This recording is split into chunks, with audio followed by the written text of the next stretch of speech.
Oh, it's 9 p.m. Malaysian time, so I think it's 6:30 p.m.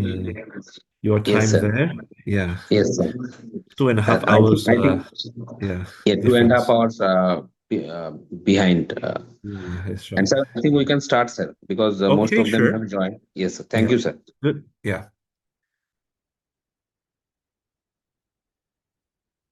Okay, so maybe we can start. Yes, sir. Yeah. So basically, this session here, actually, a few days ago, Professor Motosami actually contacted me. So he said, "Can you take, a session of things?" So I said, "Yeah, I can do that, especially if many of you guys are sitting for the March 2026 this FRCS Glasgow ophthalmology exam. I thought maybe it might be a good idea to, have a mock Viva exam session with you guys. I'm hoping to make this interactive as possible. So the questions that I've written in the past, I have slightly modified them to make them fit for purpose, and also at the same time, fit the format of the exam, and also to maintain the standards. Try to make it good standard for the exam. So yeah. So I think so. Please feel free to chip in, to share your answers if you. I think because I want to make this as interactive as possible. We have quite a few things to go through, so I'm spreading this out into different sets of Viva section, and so let's start with the first station, which is station set one, station one, patient investigation. So we can see that this 23-year-old male with increasingly blurry vision over the last 1 year, referred by optician with increasing astigmatism, the right more than the left, visual acuity, as you can see. Can all of you see the screen, all right? Yes, sir. Yeah, you Yes, can. sir. Okay. So you can see the visual acuity, the refraction is there for you, and right eye, left eye. And 6 months ago, the refraction was, as stated on the screen. Now, so based on this scenario, what further questions would you like to ask in the history?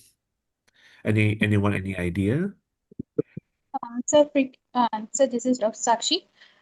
Sir, frequent changing of glasses. Also, the history of allergy. Are any history of night blindness? Mm-hmm.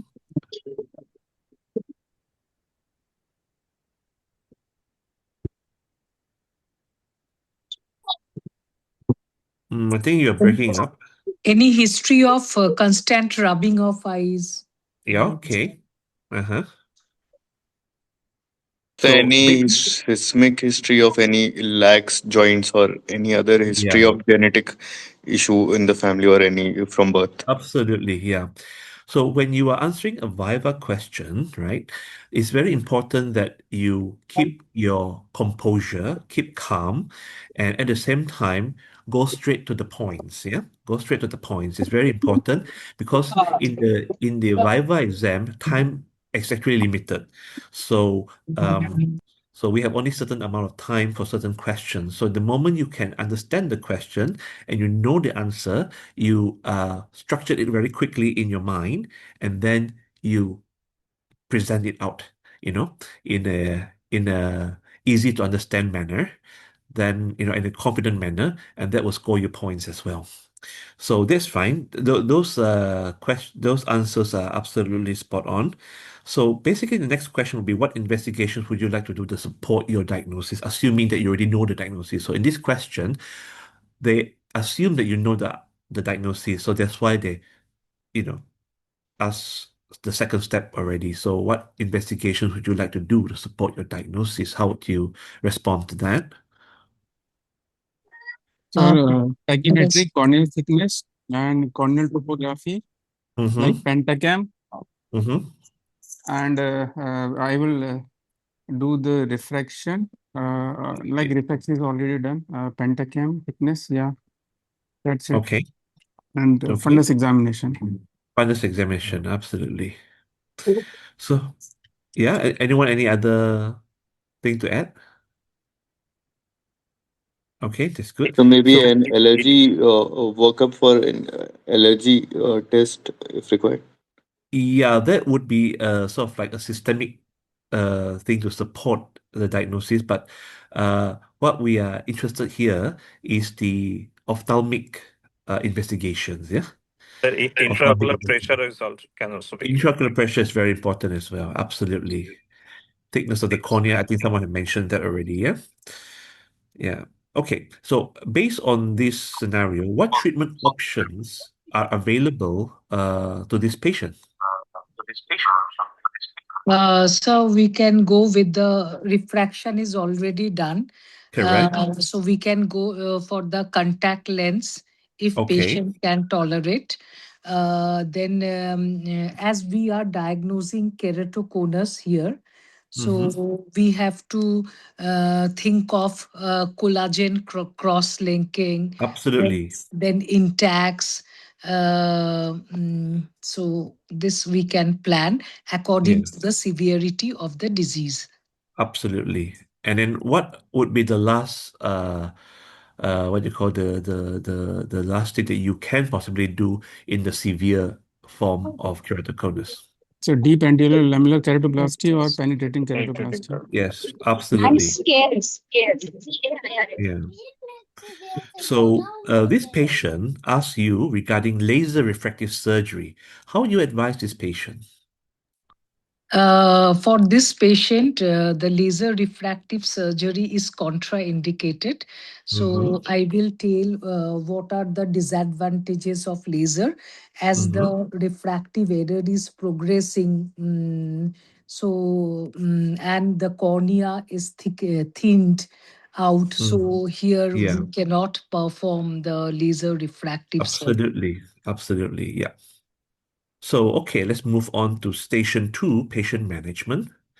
So, this question is of a 6-year-old boy diagnosed with accommodative esotropia. His mother would like a second opinion and brings him to see you. His visual acuity, right eye 6.6, left eye 6.12, AC to A ratio is 5 to 1. Refraction, as you can see in the screen. So, esotropia deviation is similar for both near and distance. So, what are the different types of accommodative esotropia are you aware of? Yes. The accommodative esotropia can be a fully refractive accommodative esotropia, partially refractive accommodative esotropia, and then non-refractive accommodative esotropia with high AC by A ratio. Okay, good. That's very spot on. So, how would you measure his AC to A ratio? There are two methods. One is the Mm-hmm. gradient method, another is heterophoric method. Mm-hmm. Okay. So, what type of esotropia does he have, this patient? Mm.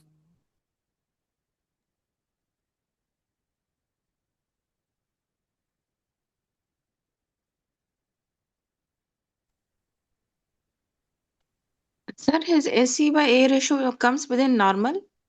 Yeah, 5 to 1. So, yeah, it's normal. So it's a refractive type. Mm-hmm. It's infantile esotropia. What No. you can Oh, justify your answer? no, accommodative esotropia. Okay. Mm-hmm. Oh, already Partially the refractive accommodative esotropia, sir. Yeah, accommodative esotropia.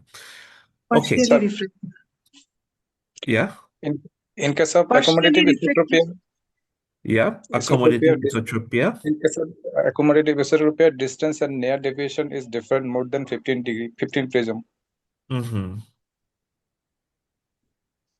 But Okay. here we have written similar deviation for Yeah, both correct. distance and near. Mm-hmm. Yeah. So this is maybe not a case of accommodative esotropia. Do you Could think you it's please? partial? Yes, sir. Do you think it's partial? Yes, sir. Partially refractive accommodative esotropia. Partial. Surely. Partial. Mm-hmm. What is the most appropriate management for this patient? The glasses for the patient and the treatment of amblyopia. Yes, glasses is important. Yeah. Yeah, so after So, that, we will review the patient, and if there is like yeah. any esotropic component, then we can go for surgery for that. Okay. Now let's say if with the glasses, the vision has improved, yeah, to say 6/6 right eye and 6/7.5 left eye, best corrected. So how would you go about managing that? Then we will treat the amblyopia by patching, and it's mild amblyopia, so we will do 2 hours patching daily and review the patient again after like 4 to 6 weeks, and then review like that. Okay. Yeah. Okay. And if it doesn't improve for 4 to 6 months, means like it's resistant to patching. Yeah. So I mean, you have already sort of like partially answered the next question already, which is what is the current evidence for patching in this patient? So as you mentioned that it's a mild one, is 2 hours per day. So what about if the amblyopia is severe amblyopia? How many hours do you think If would be it is patching? severe amblyopia, we can go for 6 hours a day. 6 hours, absolutely, yes. So I think you already quite up to date with the latest evidence base already, which is very good. Okay, one other bonus question is as you know, the management of certain things actually evolve with technology. So in this situation, amblyopia situation, is there anything that you're aware of that may be able to help as well?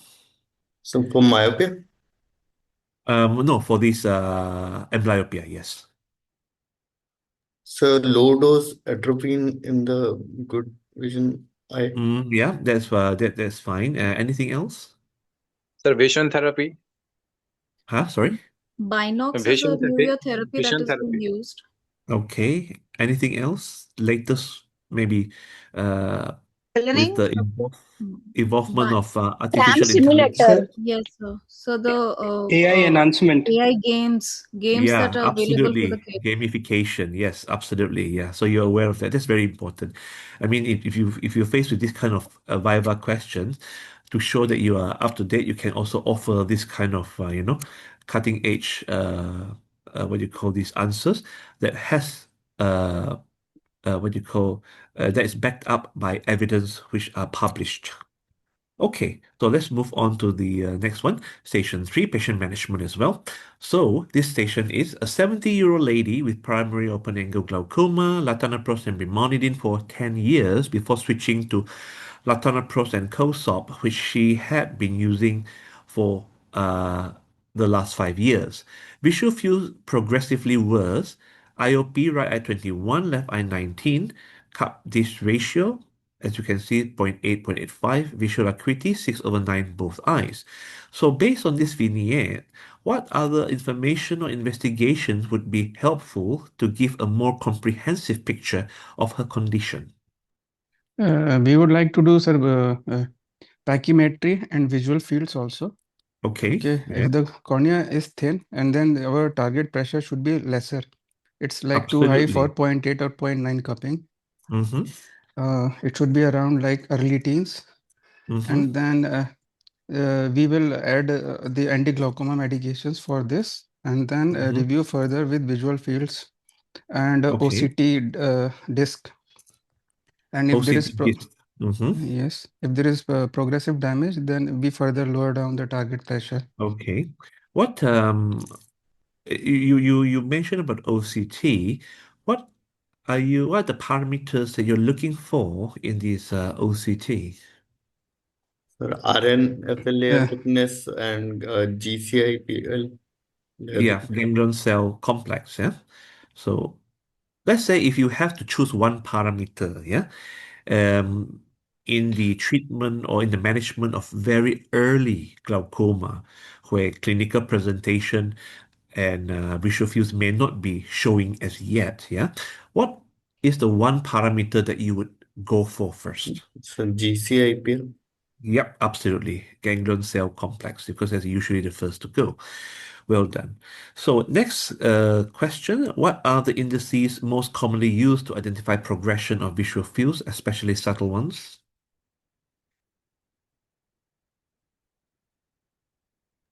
So hemisphere comparison parameter, Yep, you have the VFI, yep. EFI and hemisphere comparison. Mm-hmm. And the second one? The Second glaucoma indice? hemifields, you are talking about the Pattern Anderson's deviation. criteria? So Mm-hmm. Anderson criteria applied on the pattern deviation. Yes, absolutely. That's good. Okay, based on this above vignette, what is the most appropriate option of management here? So this is So an the advanced glaucoma that is uh, currently managed on two anti-glaucoma medications, though if we can perhaps maybe set the target IOP with one more medication, perhaps maybe we can delay it. But if it is in advanced stage, we at this stage patient may be advised surgical options also. Yeah, but you see, this patient is 70, right? And the pressure is borderline, as you can see. But even with this borderline, it's showing progression. Yeah. So, assuming that the progression is um, mild to moderate progression, not a very fast progression at this age, yeah, would you be more inclined to start medication first? I mean, to add on medication first, or go straight for surgery? so we can add medications because already the patient Yes. is very old and may not be Correct. willing for surgery. So we can add the beta blockers if there is no coexisting Yeah, heart condition. Yeah. basically, this patient's already on latanoprost and COSOP. COSOP also contains beta blocker already. So, what other group you can consider adding on? Brinzolamide Orsolamides. Rho kinase Mhm. inhibitor. and And rokinase, rokinase, ROC inhibitors. absolutely, Yeah. yeah. So now we have about five different classes already. So let's say that you put in all five classes, yeah. But the pressure is still not coming down as what you want. Maybe it's improved to say 19 and 18, 19 right, 18 left, and the visual field progression is much less, but it's nevertheless still progressing. So in this situation, what management options do you have?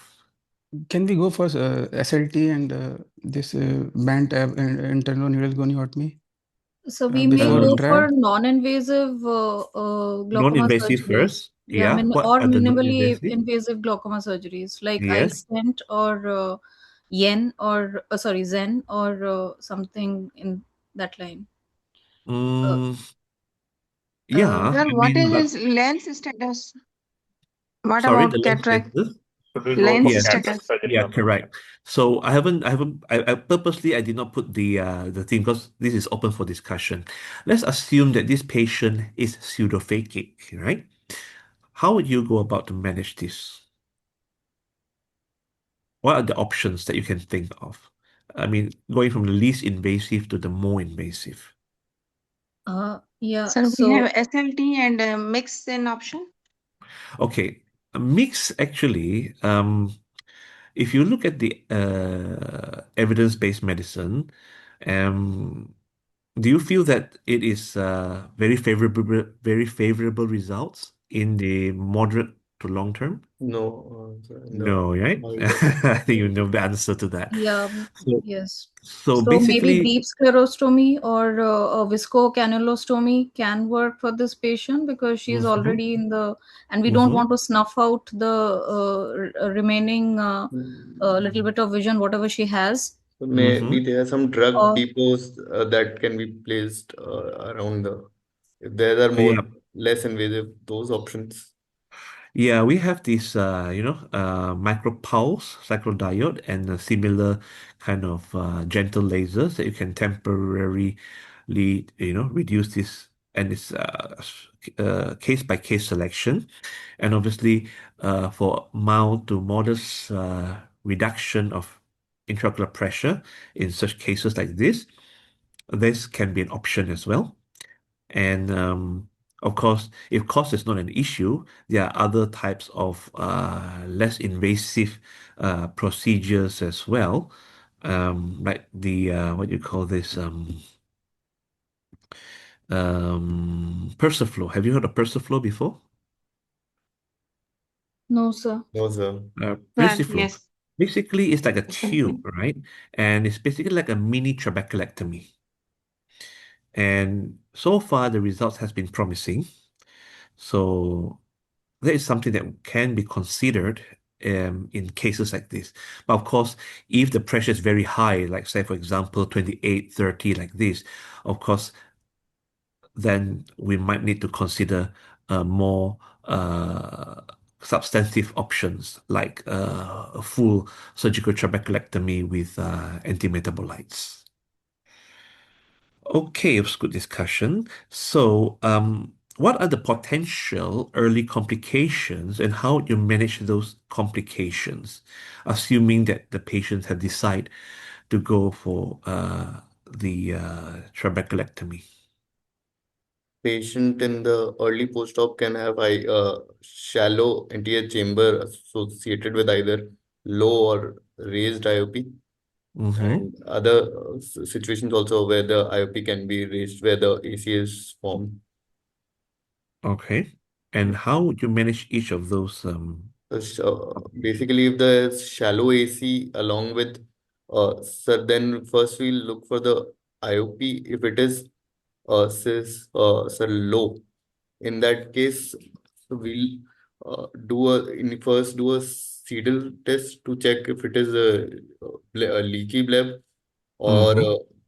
basically over filtration. We'll see with the bleb height on slit lamp. We'll evaluate the patient. Mm-hmm. And sir, those would be the main two differential. And if it's a raised IOP, then basically, sir, we will on the slit lamp first check if the PI iridotomy is patent. Mm-hmm. And sir, we will see sir the other different we will Depth of the anterior chamber also we have to check. we should get maybe a B scan also to see the ciliary body status for rule out malignant glaucoma and suprachoroidal expulsive that can occur. Mm-hmm. So, how would you manage aqueous misdirection in this situation? So, sir, So, non-invasively, we can go for atropine. And if it is not controlled, then we can go for EAG laser disruption of the anti-hyaloid phase. In Mm-hmm. phakic eyes, we can go through the PI opening, and in pseudophakic eyes, we can disrupt the posterior capsule. And if it is Okay. not working, then we have to go for fast plan vitrectomy. Mm-hmm. Okay. So, based on what you are saying, right, what is the principle behind this management of aqueous misdirection? Sir, actually, there is a anterior rotation of the ciliary bodies. So the aqueous is going behind the lens and collects behind the lens and pushes the lens forward. So Mm-hmm. that collection has to be that potential space has to be opened by laser or Correct. vitrectomy. Correct. So basically, essentially, you are actually making a two chamber into a one chamber. Yeah. Yes, sir. So that you'll be through Yes, and sir. through, then there won't be any blockage. Okay, good. So let's move on to the next one, right? Okay, this one is I don't know about the local scenario in your place, but this station is on ethics responsibility as a doctors. Um, so this topic is on non-accidental injury, yeah, child abuse suspect. So basically, what are the signs that you would look out for if you suspect child abuse? I mean, signs as in eye signs as well as other physical signs. Ecchymosis and chemosis around the eye, bilateral, and a child who might be unconscious or might have bruises on his body as well, and spontaneous and the like if this is the first encounter, we will maybe take a history of if this has happened previously also, and and then we should proceed to a quick CT scan to rule out any kind of subdural hemorrhages or associated retrobulbar hemorrhage or any fractures that has happened in the orbit. Okay. Now, let's say that you have been requested by a pediatrician to assess a child, a very young child, of suspected child abuse, right? The pediatrician mentioned to you that, this patient was seen and physical examination was done. Basically, you want to corroborate these findings with that of the findings in the eye. So you, and as the ophthalmologist on call, what would you be looking for in the child's eye to support the history of child abuse?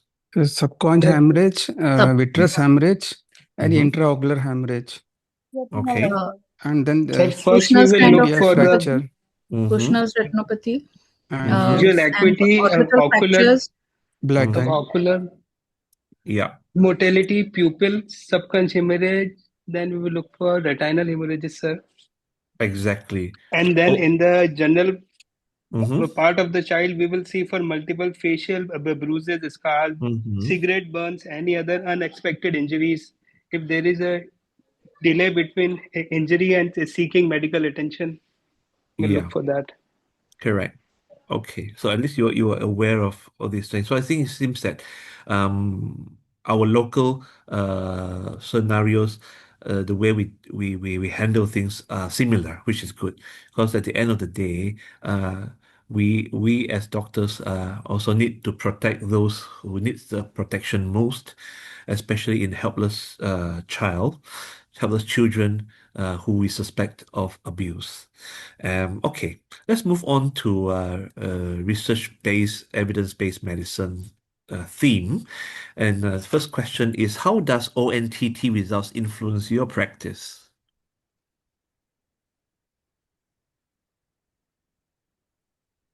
Well, they, Optic neuritis treatment trial, yeah. it helps us in counseling the patient about how to proceed and what are the likely results that can be expected based on the Okay. prognosis, Okay. and how we initiate the treatment of steroid, and how we initiate steroid treatment, and how we assess the prognosis and find out if the treatment is not as expected with the recovery, then we can Okay. think in direction of other differential diagnosis also in that scenario. So based on what you mentioned in the ONTT results, in what scenario or circumstances would you consider a steroid So treatment? if the patient is one-eyed, Okay. then we need early recovery. Okay. And young patients. Okay. And steroids within 48 hours of presentation, preferably within 48 hours. Okay. And based on the ONTT results, right? Do you think that the treatment of by using steroids will actually improve the visual prognosis? It doesn't influence the final visual outcome. However, Absolutely. It enhances the hastens it, recovery. well, it fastens the recovery. So Yeah, correct. Okay. Our next theme here, Also, question. it delays the occurrence of time of occurrence of multiple sclerosis. Yes. So Then the next question is on the management of post-cataract surgery refraction surprise. So how would you manage post-cataract surgery refraction surprise? Thankfully, these are not many, but for those unfortunate circumstances, how would you go about to manage such So cases? first, I have to assess why this happened. Mm-hmm. For number one, it may be due to wrong power given to Mm-hmm. wrong patient. Number one. Mm-hmm. Then I have to check for again measure the axial length and keratometry. Repeat these things. Then I will tell the patient what has happened. And the first thing, so if it is corrected by the refraction, then first choice is the correction of the refractive error with the glasses. Second is the contact lens we can offer. Third is the refractive surgery. And Mm-hmm. if not, then piggyback IOLs. And Mm-hmm. if not, then we can go for IOL exchange. This is the last option. Yeah, good. Let's say you have the option of piggyback lens and lens exchange. Which would you prefer and why? So actually, what we actually do in this case is IOL exchange. So it If depends on the timing also. If it's very late, then we have to consider other option also, because the If the IOL exchange will be fibrosis tough. of the capsule and the Yeah, lens after has 4 to already 6 weeks, undergone like after, yeah, it's then tough. piggyback is more reasonable rather than just going on. Mm-hmm. And the piggyback also gives more expected this results we can Mm-hmm. predict. Yeah, but okay. Then Usually we'll this see the surprises is the in ASOCT the and the mm-hmm. anterior chamber depth. yes, Okay. anterior chamber depth is small, then it's very difficult to put piggyback IOLs. Then we Yeah, have to think of IOL exchange. absolutely. I mean, you usually post-cataract surgery refractive surprise are usually earlier on, usually after the surgery. So the capsule by that stage would not have fibrose in most cases. So I think more straightforward would be IOL exchange rather than Exchange, yes. piggybacking and the rest of it, which have their own limitations based on the different parameters that we look into in the eyes. Yeah. Okay, so let's move on to the next theme. Okay, this is health promotion and disease prevention. So ROP, retinopathy of prematurity. So I guess you guys are quite familiar with ROP and the classes, classification and all. So let's move on to the treatment. Okay, based on current studies and everything else that goes on, what are the current treatment options available for ROP patients? Either there is a laser option and if it's more for the central posture pole involving, go with anti-VEGF injections. Mm-hmm. So, So so, what are the are there any studies that you are so aware of that actually supports the use of anti-VEGF? So beat ROP So Mm-hmm. then rainbow trial. Mm-hmm. and the rain. Okay. All right. So it has shown a good response, yeah, but still we need to continue to monitor the patients as well. Okay, so that answers the last question, which was what is the latest developments in the treatment of ROP? So we mentioned that already. So let's move on to set two, station one investigation.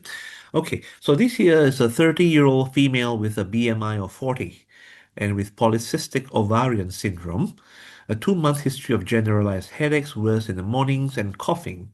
Blurring vision was constant over 1 month. Visual acuity 612 in both eyes. What other information would you like to ask this patient? We would like to ask if the patient is on any OCPs and Okay. the kind of lifestyle she has, if she has a very sedentary kind of lifestyle or is she Mm-hmm. active, And if she is on any chronic medications, or maybe if she is taking too much of vitamin A or some medications like tetracyclines and all. So basically, our diagnosis should be to rule out idiopathic intracranial hypertension in Yeah. her. And yeah. Yeah. Well said. Yeah, that's good. So, what examination would you like to do for this patient? We'll start with the visual acuity has already been done, and we'll go Mhm. with the pupillary examination to detect any RAPD if it's there, and then the Mhm. color vision, the Right. confrontation test, or the visual field Humphrey test, Mhm. and then we'll proceed with the fundus examination Mhm. to detect the disc edema and Mhm. see if it is an established disc edema or is it just starting. Yeah. So, what you mentioned about Humphrey's visual field, right? Yes, sir. Are there any types of visual fields that you are aware of that can be used to monitor this IIH? Enlarged blind spot. No, Sorry? types of visual field test, you mean, sir? Yes. Static, Static and perimetry, dynamic, haptic and perimetry. dynamic. Dynamic, you said? Can you Yeah. name the example? Um, I'm sorry, sir. I don't remember the name. You know the one Humphrey's that has. visual field. Sorry? Humphrey's Yeah, visual field, sir. Humphrey's Cetafast. visual. Sorry? Cetafast. No, I'm talking about Goldman is another there. one. Goldman's perimetry Goldman. is the standard for Goldman, yes, absolutely. Goldman. That's the what is one. this Yeah. gold standard? Yeah, that's the one that we will go for in the management of IIH. So this is quite classic thing. So they may show you, although I don't have one, but they may show you the visual field, Goldman visual field in the exam as well, yeah, in the Viva as well, and ask you to interpret, yeah. But I don't have that, but just to share with you so that you are aware of this, so that when you at least make yourself familiarize yourself with the various types of visual fields, yeah. Okay, so fundoscopy revealed bilateral optic disc swelling. So based on this, how would you manage this patient after knowing she has this bilateral optic disc swelling? So we'll start by advising weight loss. It's Um, First, we do So we investigation have like to refer MRI. a patient to the neurologist for a investigation, yeah. Mm-hmm. Yes, for MRI of brain, any intracranial lesion. If Yep. no intracranial lumbar lesion, puncture then by the we will neurologist. go for lumbar puncture, cerebral opening fluid pressure. Absolutely. Absolutely. Yep. So, assuming that all has been done and the diagnosis of IIH was made, how would you manage this condition? So weight reduction, acetazolamide. Yeah. Optic, if the visual field is loss is progressive, we can go for optic nerve sheath fenestration, or in the end, we can go for lumboperitoneal or ventricular peritoneal shunts. Okay. Yeah. But I mean, from your experience, most patients would respond to acetazolamide. Is that correct? Yes. Yeah. Yes, sir. Thankfully, that is the case because otherwise we have a very difficult timing, in doing more invasive procedures for such patients. Yeah, but of course, besides the medication, lifestyle modification, and to reduce the BMI is also of benefit. So I think this question, regarding the classification of optic disc swelling, I think you guys know the Friesen classification, yeah? So let's move on to the next station. Okay, a 25-year-old lady presented with bulging red eyes and diplopia. Visual acuity was reduced to 618 in both eyes. Yeah? So bulging red eyes and diplopia. So What history and examination would you like to do? I would like to start with the history of repeated such attacks and her hormonal profile, specifically the thyroid profile. And the examination, I would like to do the chemosis and congestion, and then the conjunctival congestion chemosis, and the presence of any pain on movement of the eyes. And I would like to do the Hertels to measure the amount of proptosis if there is any restriction of eyelid movements. And I would also like to check for RAPD, and check the disc for any, and of course the color vision, uh, and the disc to see for any hyperemia or disc edema that might be developing. Okay, good. Cornea also for exposure. Yeah, cornea for corneal exposure, keratopathy. Exposure keratopathy, yes. And would you like to also check for the IOP? Yes, sir. Yes. Yeah, IOPs can be important as well, yeah? So, based on this bulging red eyes and diplopia, besides the top differentials of thyroid eye disease, any other differentials that you can think of? Yes, sir. If there is a history of trauma or dehydration or some kind of infection that might have happened, we have to rule out in cavernous sinus thrombosis also, which might affect both the eyes and multiple cranial nerves. And I would like to proceed with the MRI orbit plus brain to rule out any space occupying lesions.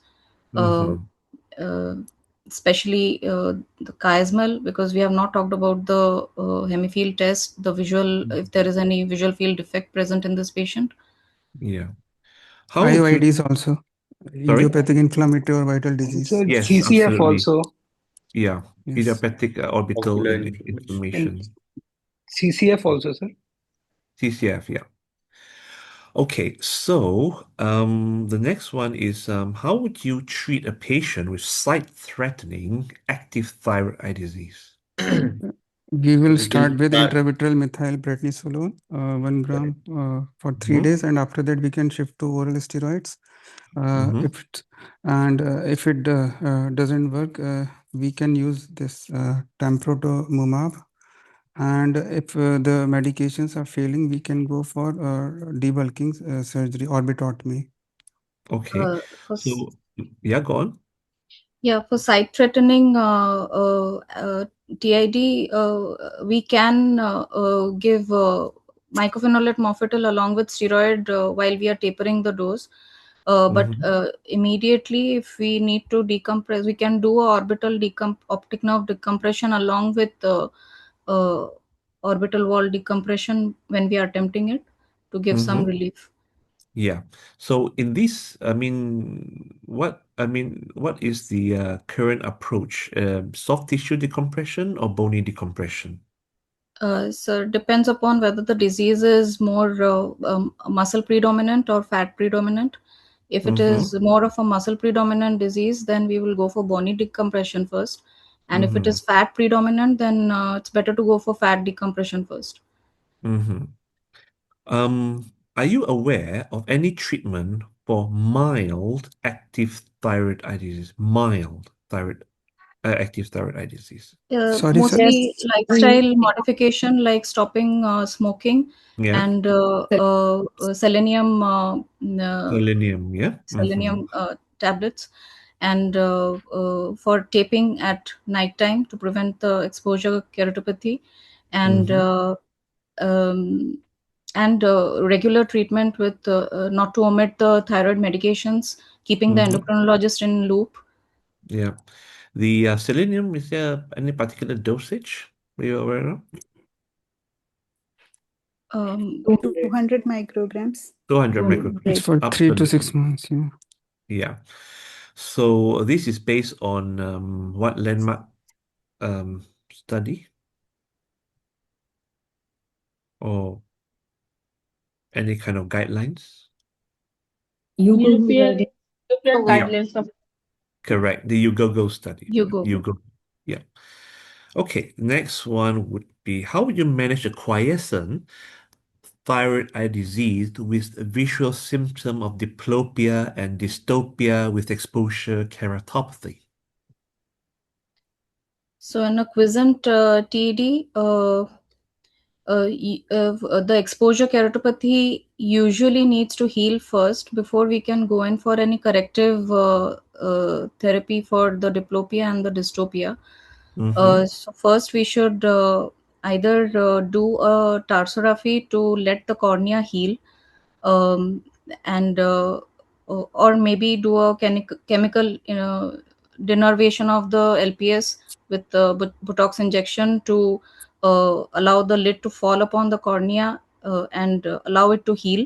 And then later on, we might consider doing correction of the diplopia with squint surgery, and then at the last we should go in for a orbital decompression to take care of the proptosis. First, we should undergo orbital decompression, followed by Yeah. ocular Oh, muscles, sorry. Yeah. and then we should take this lid surgery.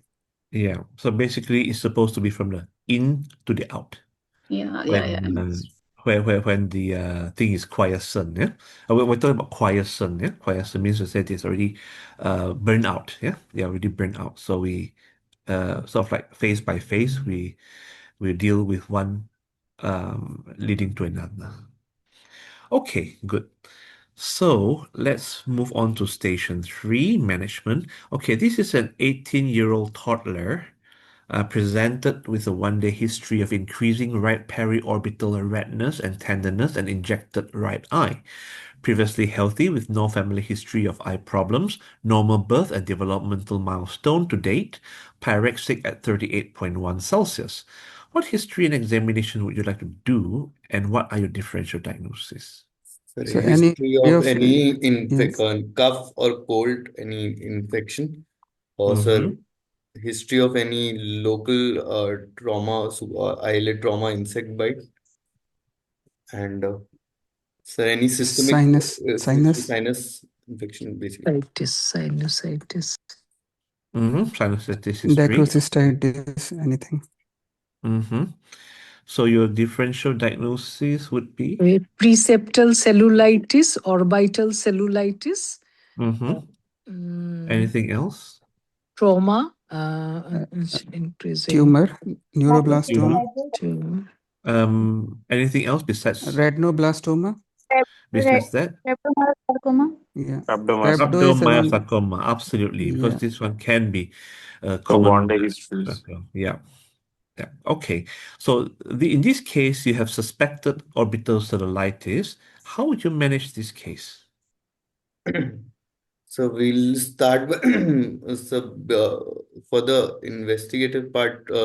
So basically, we have to find the cause and also manage any complications. So we'll get NCCT of the paranasal sinuses and to orbit. get any intracranial We'd extension. like to admit the patient first. Admit the patient first. Yeah, and we would like to Then do we'll a start blood from workup. history and then Blood workup. workup, and Then after that we can keep the patient on IV antibiotics. And once the culture and the sensitivity reports come back, we can start on corrective treatment.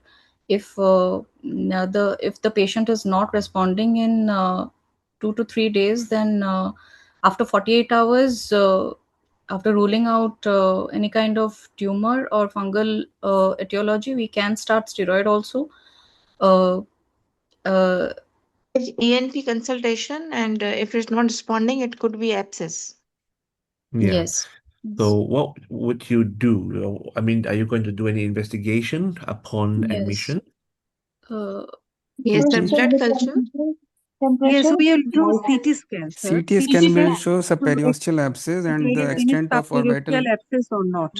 Yeah. So the CT scan will have that stranding. Correct. Yeah. So you admit the patient, you start on the IV antibiotics, you do the radiological investigation, and So while you were planning to do these IV antibiotics, is there any other medical colleagues that you would like to have input from? Pediatrician. Pediatrician for the doses and Any, the systemic anyone else? management. ENT specialist also. Anyone else? So Infectious disease. Oncologist, sir. neuro. ENT Microbiologists. specialist, sir. In Microbiologist. ENT specialist. Microbiologists, yeah. Why microbiologists? For culture results? Basically, in some areas, some regions, there may be certain bacterial strains that may be more predominant, and therefore it might be helpful if you get the input from microbiologists so that we can give the most appropriate initial antibiotics while waiting for the results to come back. So it gives us a better chance of hitting the right bacteria with the right medication. Okay. So what would be your concern if this child has preseptal cellulitis and not orbital cellulitis, and how would the management differ, or if it differs?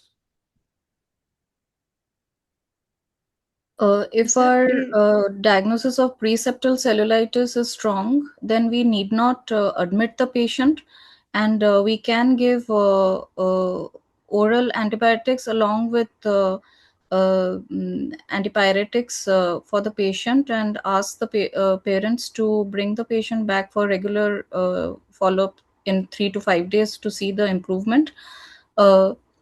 And according to the response to the treatment, we can take the next step. Okay. Anyone, any other answers? We have to follow up the child and tell the parents to look for any eye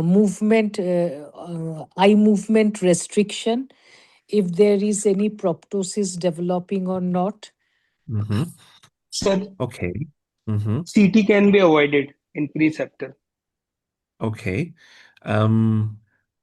Anyone of you Actively would manage just like an optical cellulitis because there is absolutely. Go the on. orbital septum is underdeveloped, so there is high chance for spread. Okay. So what would you do instead? We have to monitor every 4 hourly. So will you be admitting the patient? Yes, we will admit the patient, give IV antibiotics, and monitor Q4H, revision, EOM, pupil assessment. Absolutely. So you have to treat it as if it were orbital cellulitis because of the underdeveloped septum in a child of this age. Yeah? Okay, good. Well done. So the next one is on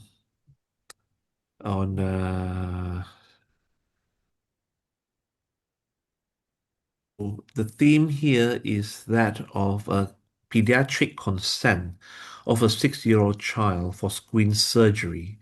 What issues would you cover and with whom?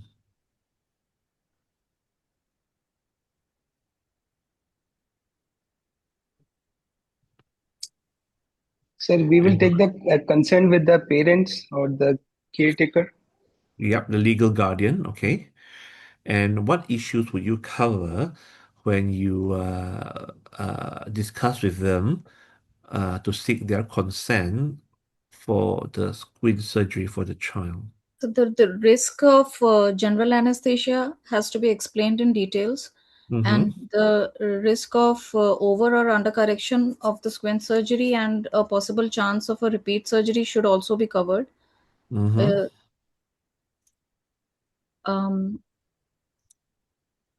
risk of oculocardiac reflex is prominent. Okay. For medial Anything rectal else? surgery. And the vision,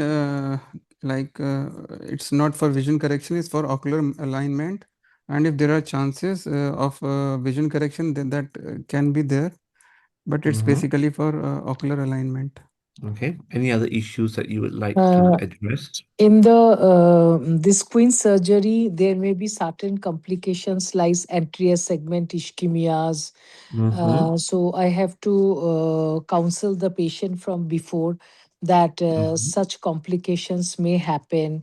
A second surgery may be needed after Yeah. this queen surgery. Mm-hmm. So if there is some other issues are there. Yeah. Post-operative Overcorrection. overcorrection can happen, and then Yeah. Overcorrection, they can. undercorrection, muscle loss during the surgery, those sort of things. Yeah. Diplopia. Sometimes Diplopia. bilateral surgery, even though the squint is in one eye. Yeah, absolutely. Absolutely. Okay, so let's move on to this audit and evidence base. Sir, may I add something? Yeah, sure. So actually, in queen surgery, you have to tell about oculocardiac reflex also. There was a Mm-hmm. case against a very major institute in India, and that kid actually died. And Oh. Indian court decided a huge penalty against the hospital. So Mm. this is something oculocardiac reflex and death from that. That is also a possibility, which is remote, Mm. but definitely should be counseled with the patient before Yeah, taking. absolutely. Yeah. Because this is because such operation is done under general anesthesia, so we all have collective responsibility to the safety of the care of the child in question. So yes, absolutely. So all these are very important points that need to be considered. And also, above all, with any any ocular surgery, there's always a risk, a very small risk that patient might even lost their vision for whatever reason. And therefore, even though the risk is very, very small, I think we also need to convey this small risk to the patient. And because there's also one court case whereby a simple, I think was a oculoplastics related procedure, and I don't know whatever happened. Like, I don't know the details of it, but what I do know is that the patient lost the vision and was, suing the doctors. And the court rules that even though the risk is very, very small, it has to be mentioned to the patient before the surgery during the consent. So I think we learn a lot of these medical legal things through proceedings of cases that happen preceding cases that happened before, and based on that we try to improve our own consent taking in any cases that we decide to operate on. Yeah. So I think it's very, very important. I mean, the most important thing is obviously patient safety, followed by, the well-being of the whole team that look after the patient. Okay, so next is the audit ABM, evidence-based. So this one is on awareness of any evidence of certain IOL having PCO rate higher or lower. Are you aware of any such evidence? The material hydrophobic lenses, Mm-hmm. the ones with the square edge and with the angulation between the optic and the haptic, if it is around Yeah. 10 degrees, It's basically they related to loop haptics. The more the surface area, lesser the chance of PCO. So in the end, they found these out are that known more to be, surface area. So loop and the ones haptic which have basically. a coating of um, uh, um, Heparin. Heparin. heparin coating, they are Mm-hmm. known to have less PCOs rate. Mm-hmm. Yeah. So that is the regarding the PCO. But on average, do you know what is the published statistics, average statistics on the occurrence of PCO rate?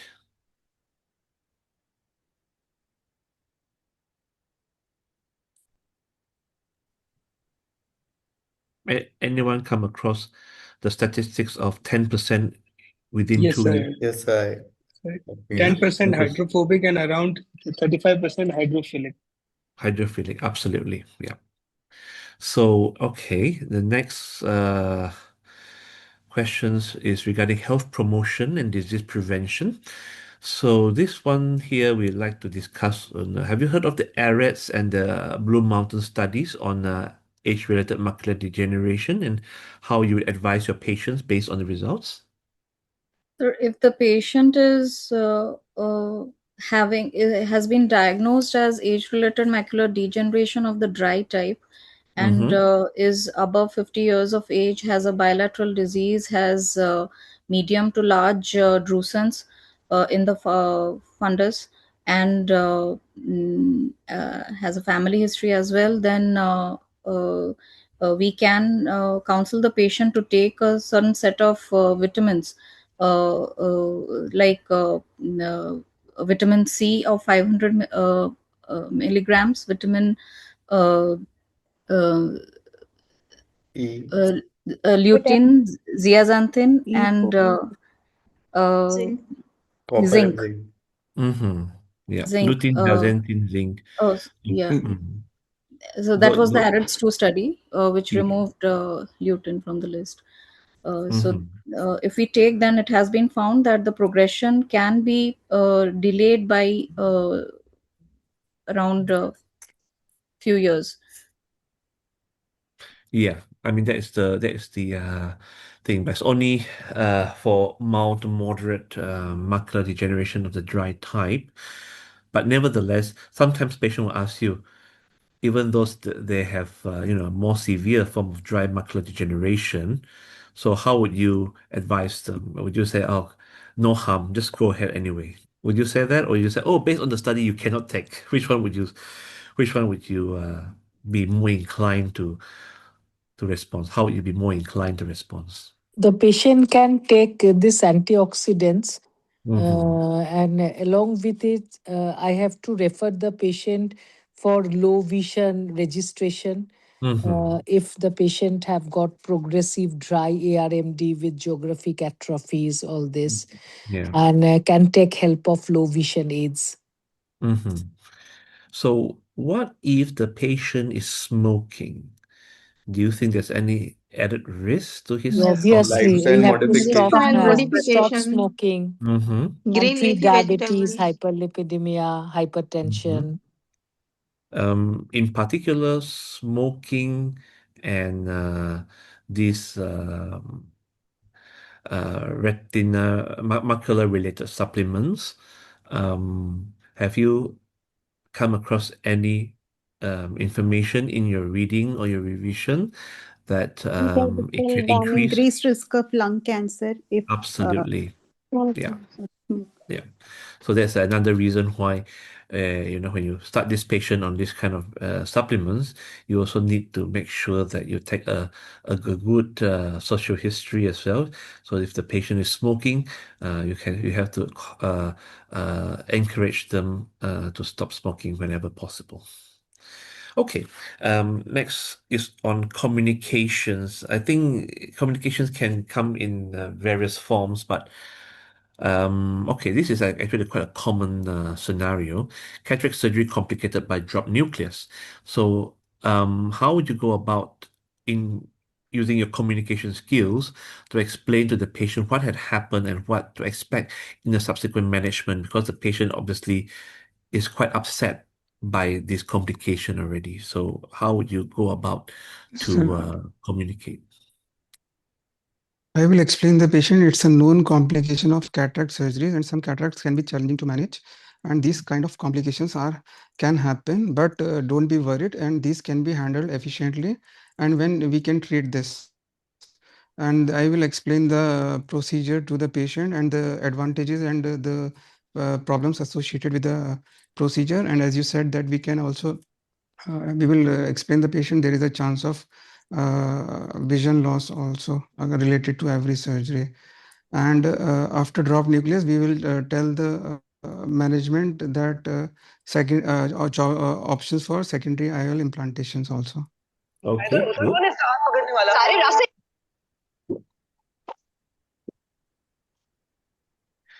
Okay. Next set is on station 1 on investigation again. So here is a 45-year-old lady with intermittent diplopia, especially in the evening after work. She is known to have dry eyes as well. What further history would you like to know from this patient?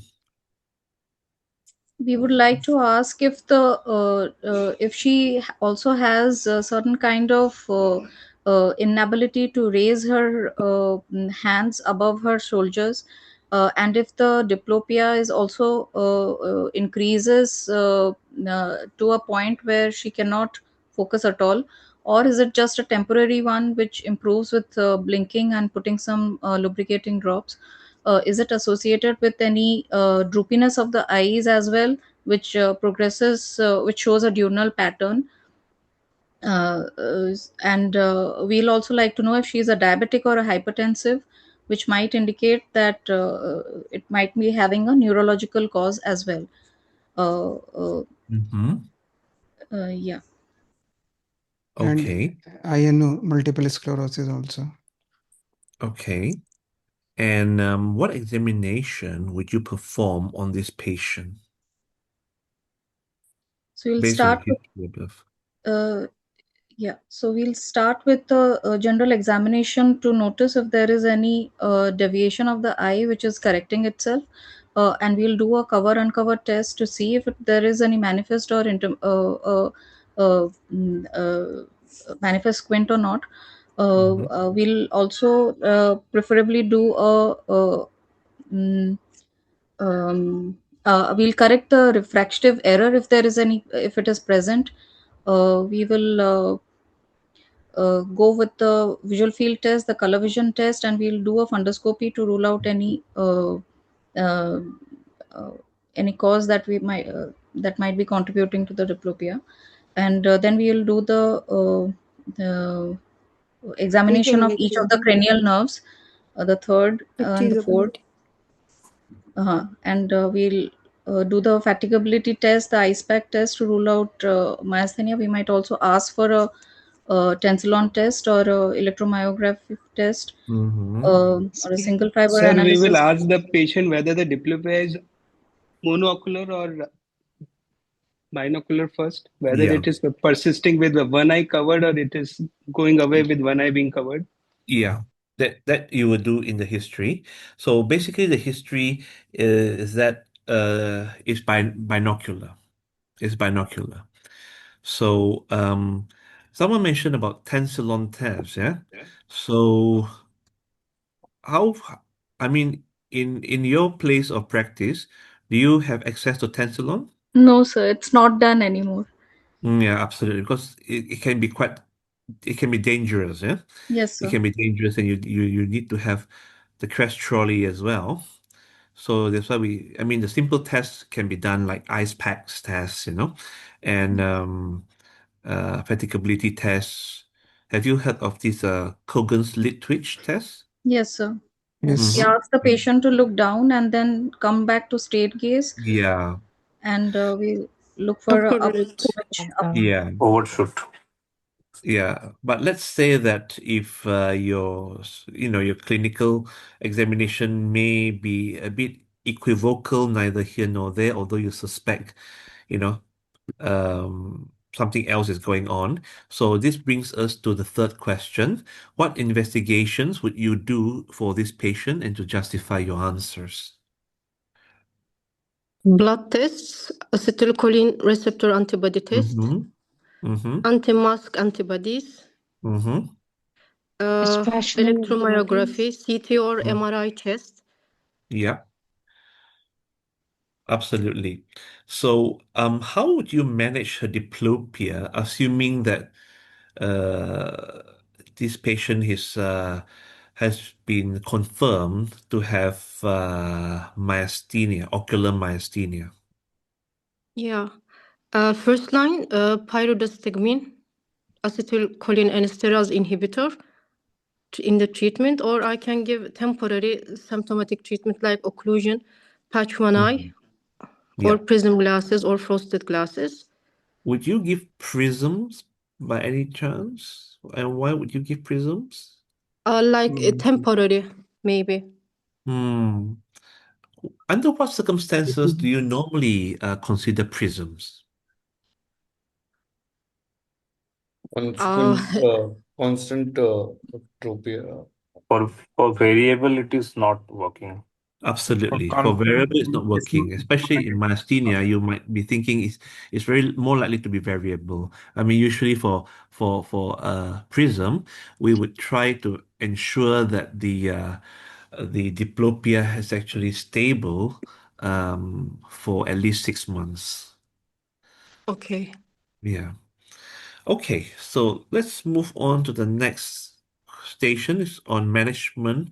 Theme is on acute angle closure attack. I think something that you are very familiar with. Nevertheless, it can be asked in vivas. So, okay, before starting this treatment for this condition, what further information would you like to know from this patient? The patient is on topiramate type of drugs. Mm-hmm. Anything else?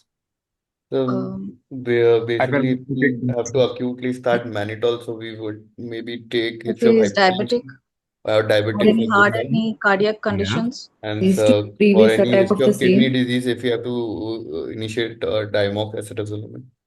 Yeah, so you mentioned about acetazolamide, yeah? I suppose you're talking about IV, right? Yes, sir. Yeah, we have to rule Intravitreal. out any sulfur allergies. Sulfur allergy, absolutely.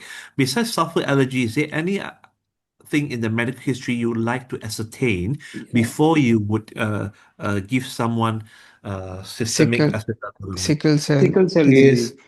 Anything else? Arrhythmia? Sorry? G6PD deficient. History of arrhythmia or kidney disease? Kidney function. Lung disease. Anything else? Kidney stone, sir. You miss out a main one, a main type of blood dyscrasias. Sickle cell Sickle disease. cell. Anything else? Thalassemia.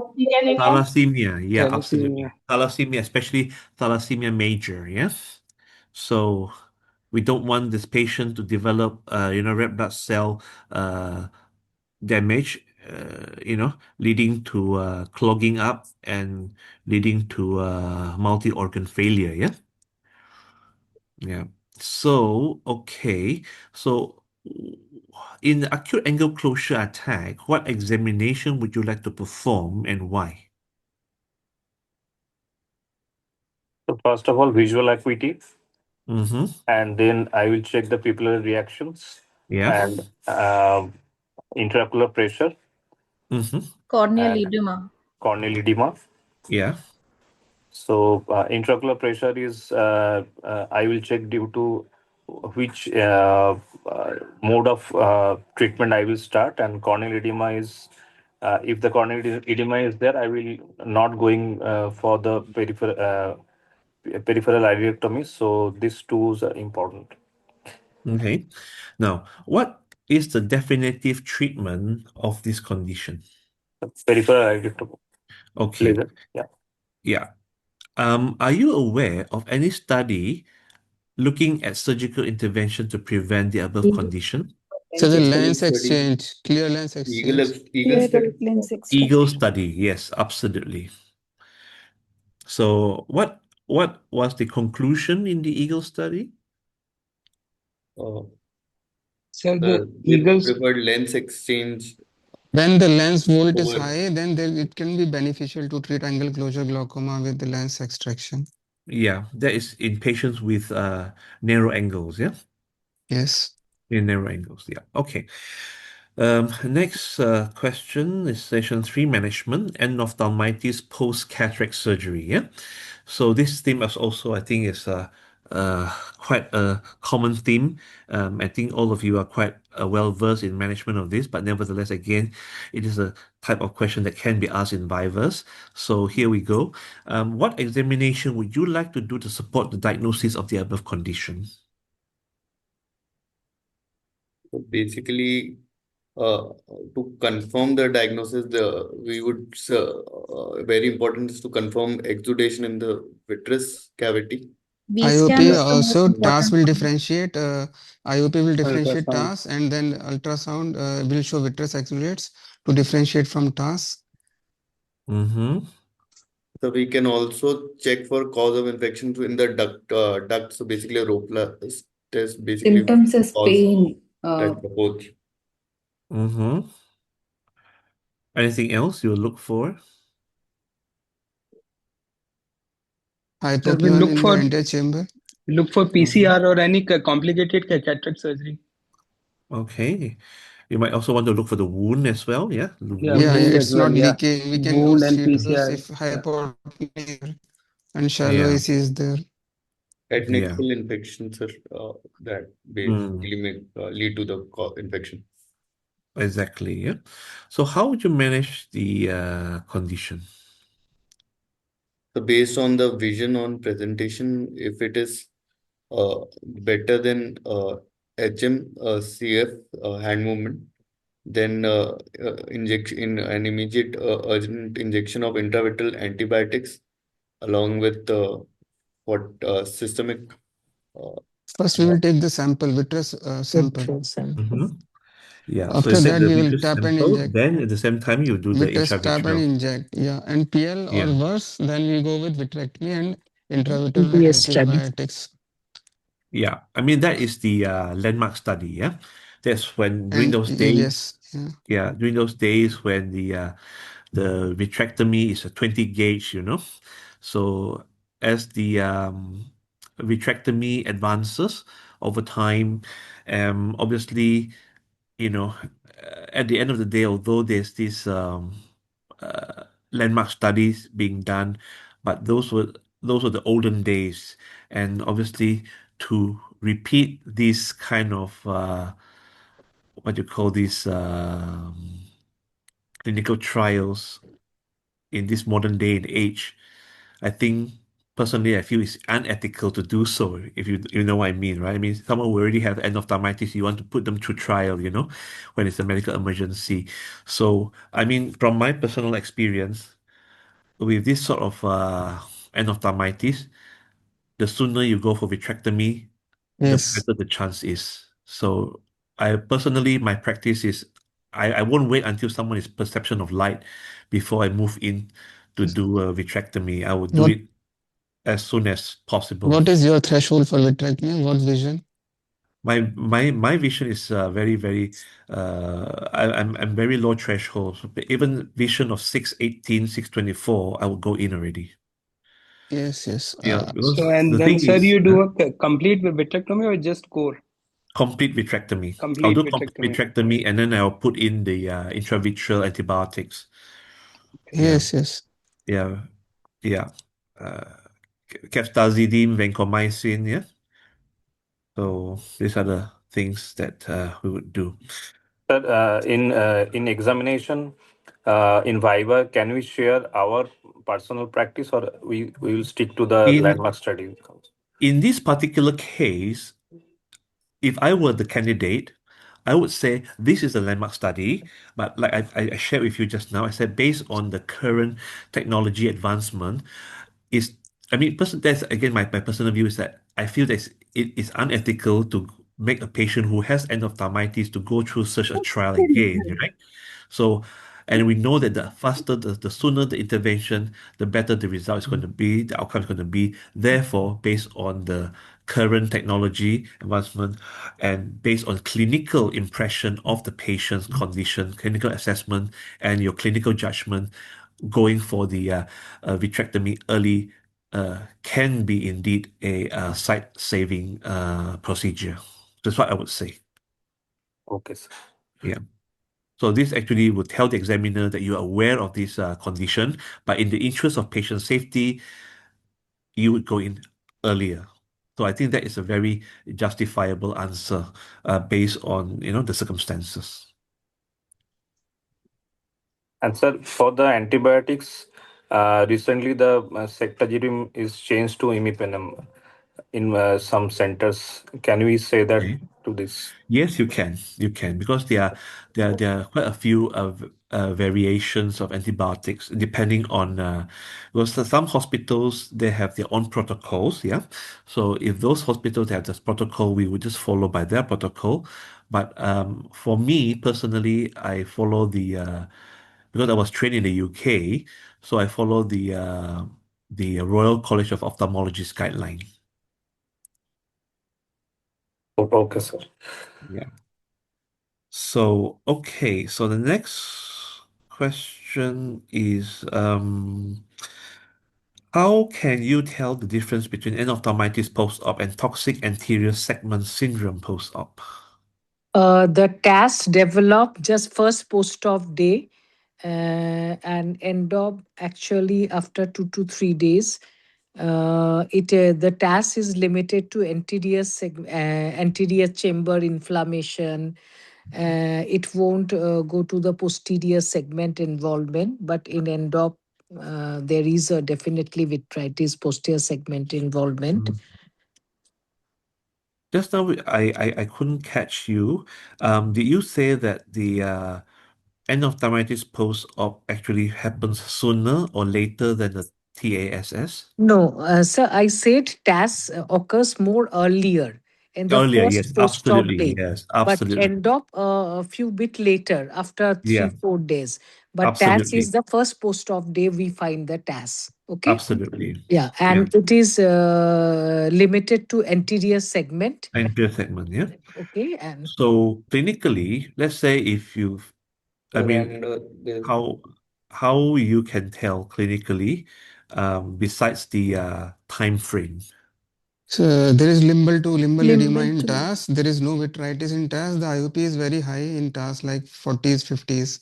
And Mm-hmm. endophthalmitis, there will be more of exudates, there will be vitritis, there will be discharge, severe pain. Mm-hmm. more severe vision loss and tenderness And in yes, endophthalmitis. Yeah, absolutely. Yeah. So And these are response the to steroids, sir, if maybe we can initially response to steroid or antibiotic, yeah. Mm. dramatic Both response would be seen in case of TAS. but a low threshold should be taken to suspect the endophthalmitis. absolutely. Absolutely. Yeah. Of course, if you're in doubt, then you would treat it as endophthalmitis. But of course, if the steroids, frequent steroids, topical steroids actually improves this situation and did not recur or did not get worse after that, then obviously, that's good to know that it's more in keeping with TSS rather than endophthalmitis. Okay, let's move on to ethics and responsibility again. So this one is actually a year one trainee in ophthalmology who requested you to teach him or her modern cataract surgery, i.e., phacoemulsification. So, in this scenario, how would you approach in teaching someone to learn phacoemulsification? So if Sir, we and I have would a setting which allows to do phaco on dummy eyes first, Mm-hmm. we would like to first ask her to do the maneuvers on dummy eye to get a Mm-hmm. hang of how to hold the instruments, how to use the foot pedal to develop some sort of control. Uh-huh. We should also assess her on how strong she is, he or she is on in small incision cataract surgery, so that Mm-hmm. it's in order to prepare her to face complications as well in case she has to convert the phaco into a manual cataract surgery. And once we see that she is careful enough, once she is doing a perfect rexis, once the chopping and the foot pedal control is good and she has got a good understanding of the fluid mechanics, we can give her a case under supervision and ask her to do a few steps. We'll analyze and then slowly we'll build up a skill level. Mm-hmm. And the review with video recording. Yes, absolutely. Video recording is actually a very important part of the training because you allow the trainee to play back and then to play back repeatedly and see what I mean to self-appraise first, yeah, and that will help you as the supervisor to gauge their level of awareness and the level of aptitude in surgery, then is then it'll be then you know roughly where you need to be able to further train this person.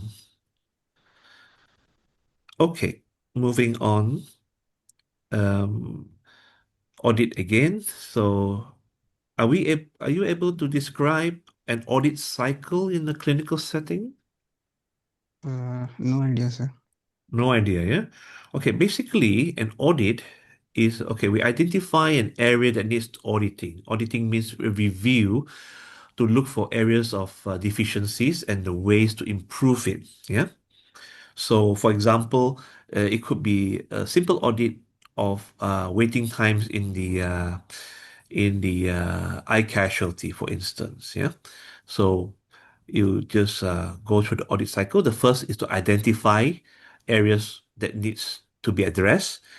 Then you do the audit. You collect the information, and then you identify areas of weakness, and then you propose one change, and then you carry out that change, and then you re-audit again to see the effectiveness of it. So that is what a clinical cycle of an audit in the clinical setting is. Yeah. So okay, next question is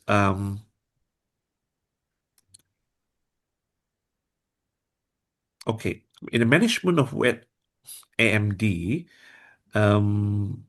what evidence-based medicine would you be applying?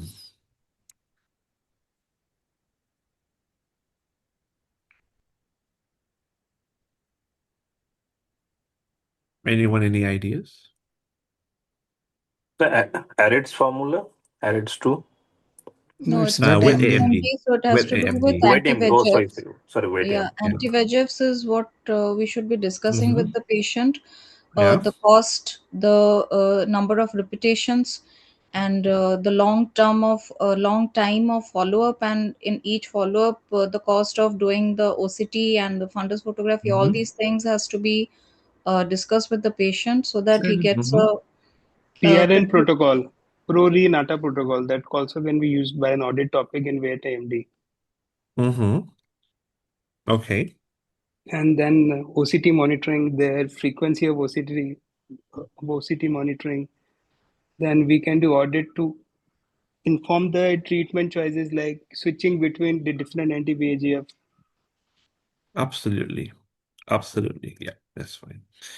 Okay. So I think this next question is actually more for the uh, FRCS exam. So we might want to skip this because this is regarding England and Wales. So let's move on to the next one. It's regarding taking a consent from a patient on cataract surgery in the left eye, whereby you know the patient has pseudo exfoliation. So how would you go about taking a consent?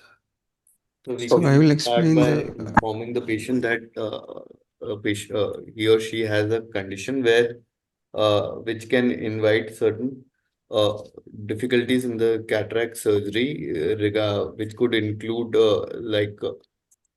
which are like conditions which might be like the bag might be loose, so that can be have issues with the IOL placement. So that should be one consideration, and the post-op the vision recovery might be little delayed, and there might be issues with her IOP also that needs to be All right. considered. Okay. yes. So while the small people is also a consideration, but that could be clubbed in the this that the surgery might have some difficulties for Okay. Yes, understanding of there the can be patient. And iris damage we'll also because counsel the of patient that floppy second iris. surgery may be needed anytime. Yes. So Second there, surgery may be needed. In what way? In for putting the secondary IOL or planning the secondary IOL, if cannot be done in the first sitting with the Mm-hmm. GFX. And we Okay. should also counsel the patient that if there is a pre-existing glaucoma, then the vision might not be optimum, but we need to take the lens out Yes. to to offer some improvement in vision. Might not be Okay. entirely. Mm-hmm. Yeah. And not to forget, because as you know, pseudo exfoliation may also cause the zonules to be a bit weaker. And if you have the intraocular lens put in for a longer period of time, the lens might dislocate given enough time. Yeah, there's a possibility of that happening. And obviously, if that happens, the vision is going to be affected as well. And this patient may need to have a second operation to fix that issue. Yeah. Yeah. Anticapsular Yes. phimosis is also a problem after cataract Yeah. surgery. Capsular Yes. phimosis. Absolutely. Okay, so let's move on to the set 4 of station 1 of investigation.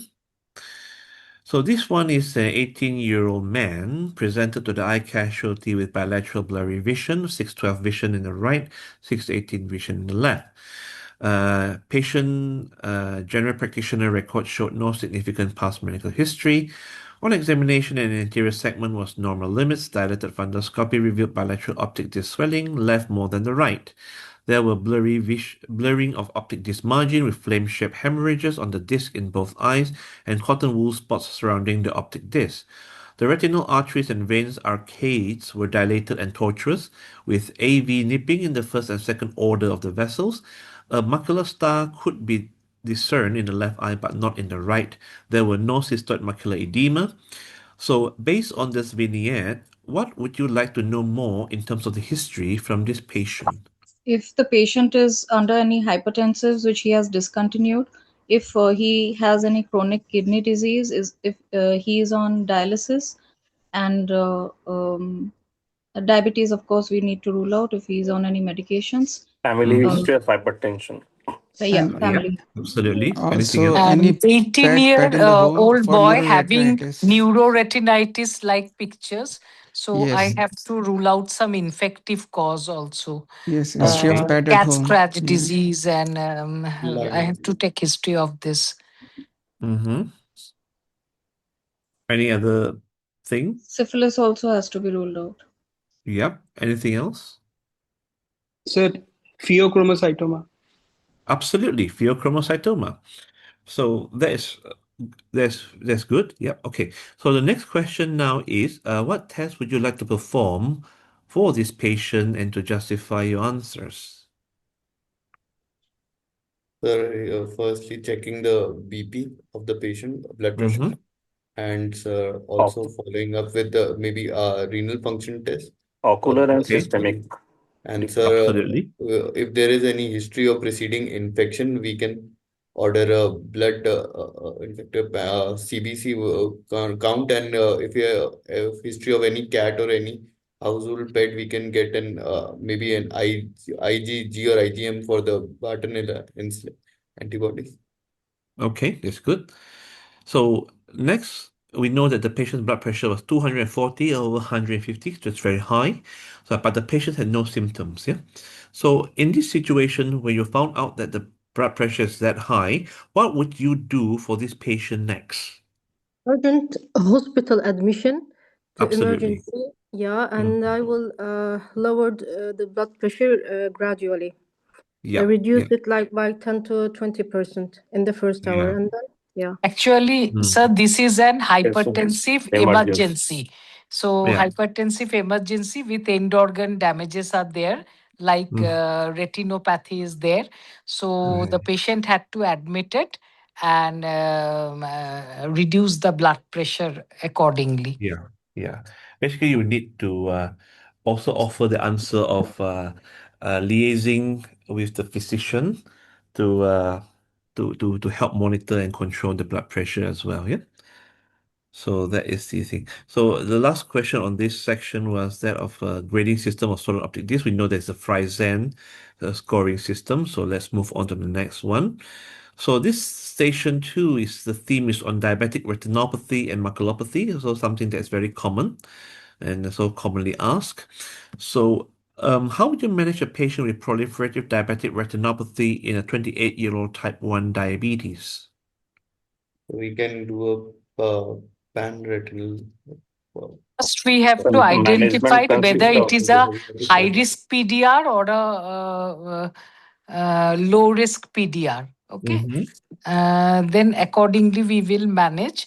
So if it is a high risk PDR, so immediately we can plan for PRP, pan-retinal photocoagulation. And if associated macular edema is there, then we have to first treat the macular edema with anti-VEGF injections and then can plan pan-retinal photocoagulations. I will explain to the patient the implications of PRP and the studies related to anti-VEGF also, and the social implications of PRP, that it can exclude him from driving also, and then decide with the patient whether to give PRP or anti-VEGF to the patients. Yeah. Okay, that's good. So basically, in this situation, besides just concentrating on the eye, we would also you can also offer additional answers in the form of Glycemic control, sir, we have yes, to yeah, do absolutely. Systemic control, systemic liaising with control. the endocrinologist or the physician as well. Okay, so question B, a 60-year-old type 2 diabetes with clinically significant macular edema. What relevant history would you like to take or to know, and how would you manage such patient? Visual acuity 618 in both eyes.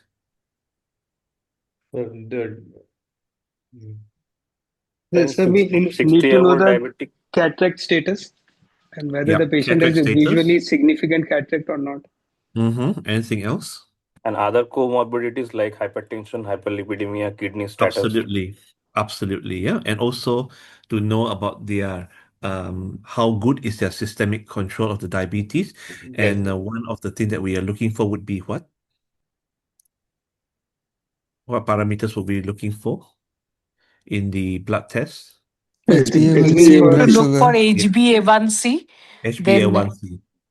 lipid profiles, Yeah. urea creatinine, because Mm-hmm. the retinopathy is very much associated with nephropathy. Nephropathy. Absolutely. EGFR for nephropathy correlating. Mm-hmm. So are you aware of any guidelines from the Royal College or the NICE guidelines Yes, in the there use? is a, yeah. Mm-hmm. Yes, sir, there is a guideline, but I can't recall. It's So related to association of vision. retinopathy and nephropathy. Yeah. There is a...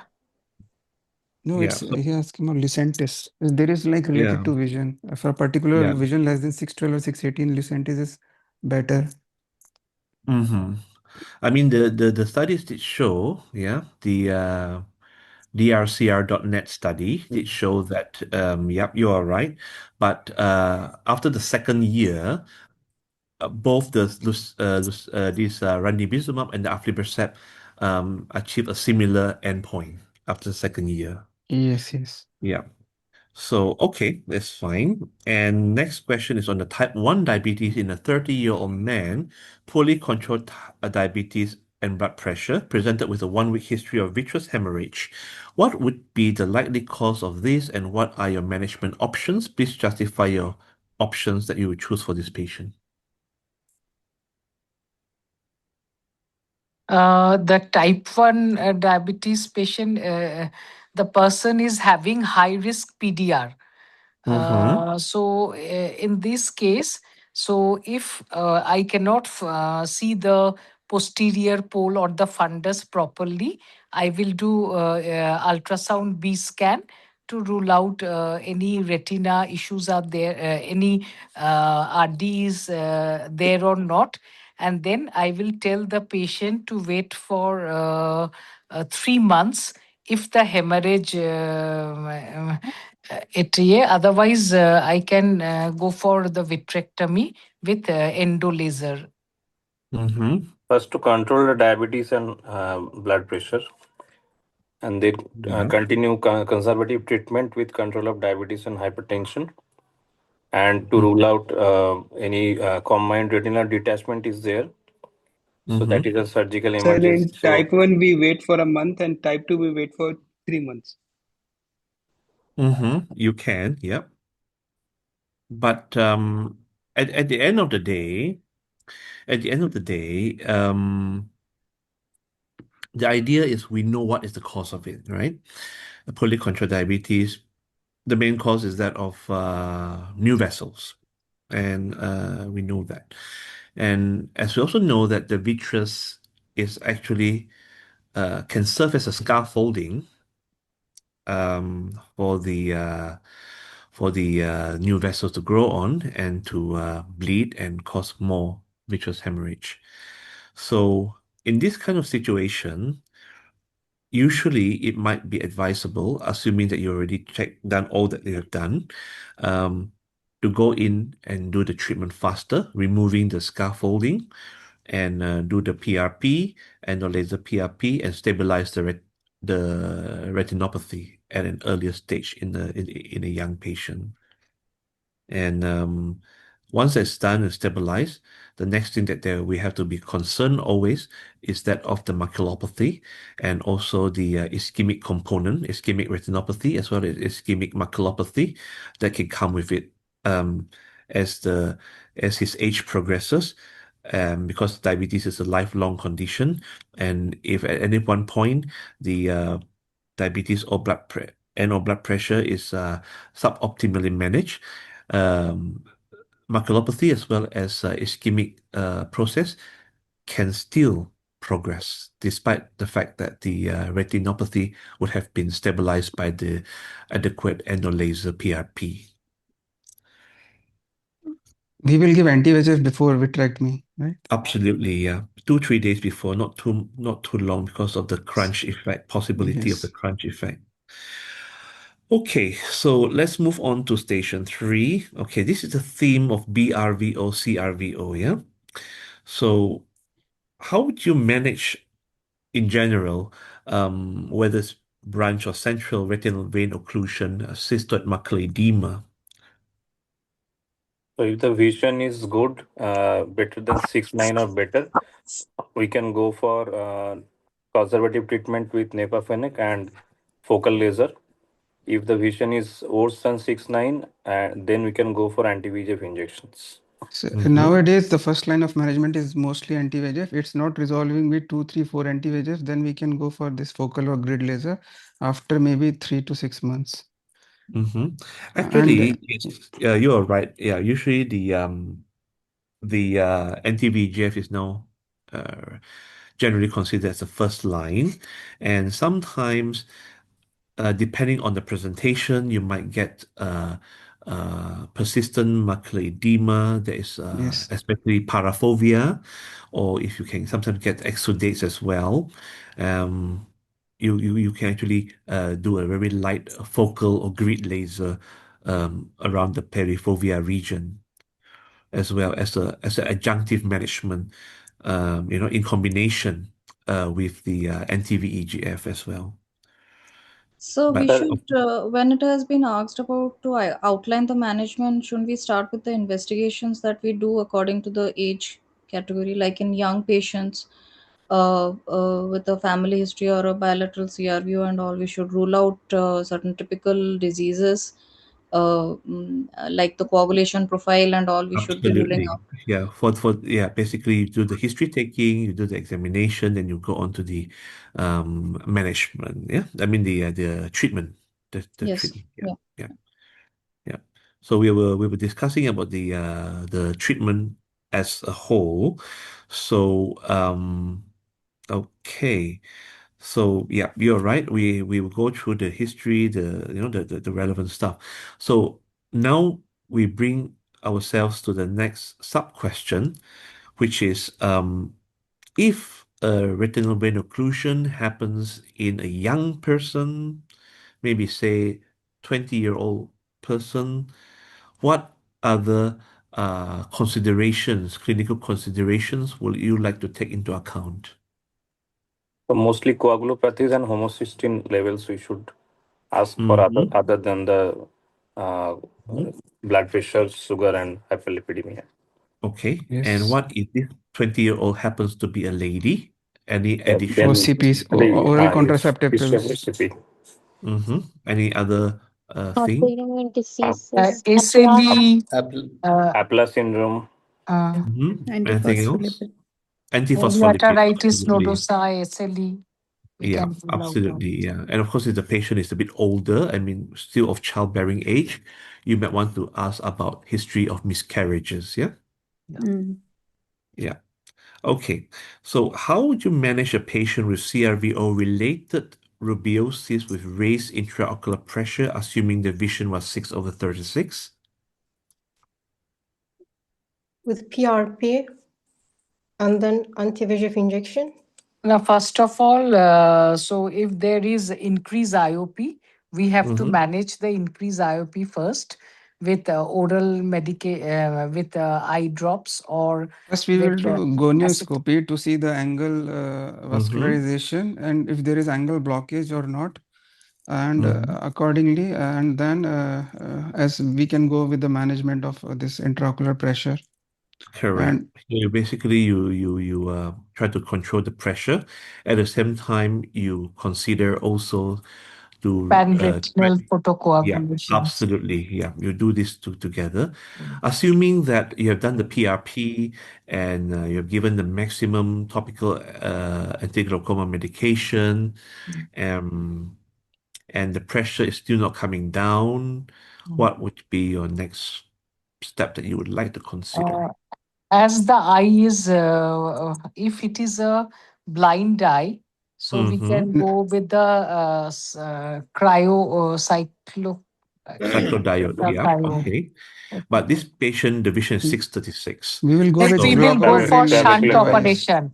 So and valve glaucoma. So we can go for Trabeculectomy with tube GDD. mitomycin. Tube surgery, yeah, absolutely. Tube surgery with antimetabolites, yeah. Antimetabolites, yes. I would prefer the mitomycin C 0.04% actually, because I think that is the better in control of the fibrosis really. Which I mean, valve, sir, do you prefer with MMC? 0.04%. And the tube, which type of tube? For Valved me, or I non-valved? personally prefer to use the valve one. Levant. I like to use the Ahmed. The reason is Okay. because it has valve and it has been known that the valve will open when the IOP reaches 8 millimeters and more. It's a one-way valve. So, and also it reduces the risk of hypotony and, Yes. post-op complication is reduced. Okay, this is based on the ABC studies. I'm sure you have heard of the ABC studies, yeah?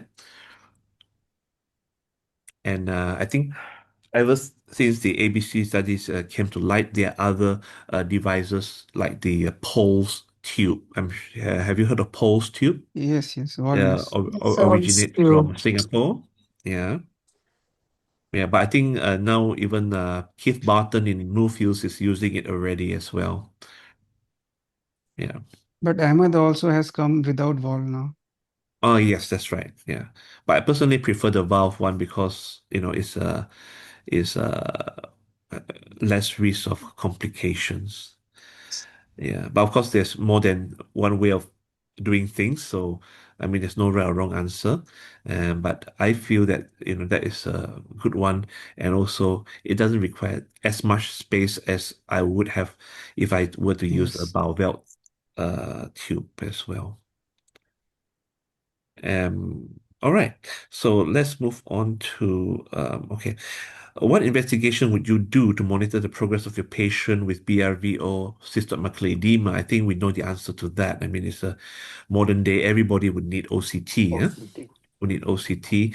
And obviously, with cases like this, we would, especially the early stages of retinal vein occlusion, the non-ischemic type, which may convert into the ischemic type.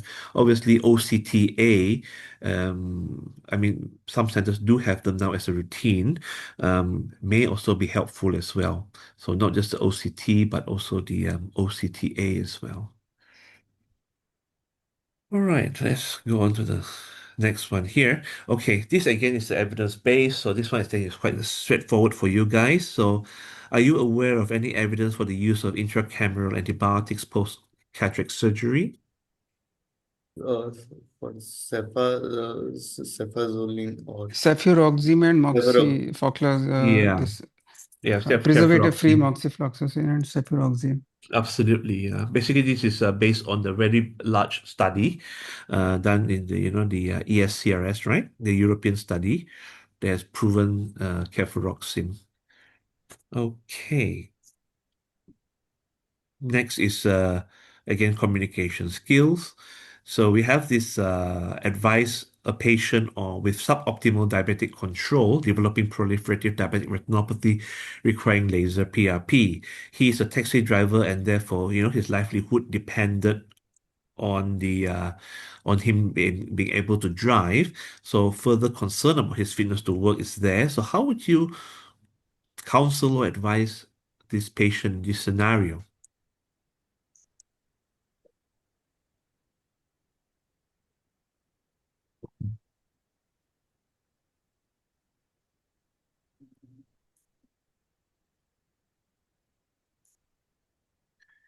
Anyone, any idea? Basically, So, yeah. First we will see the patient expectations.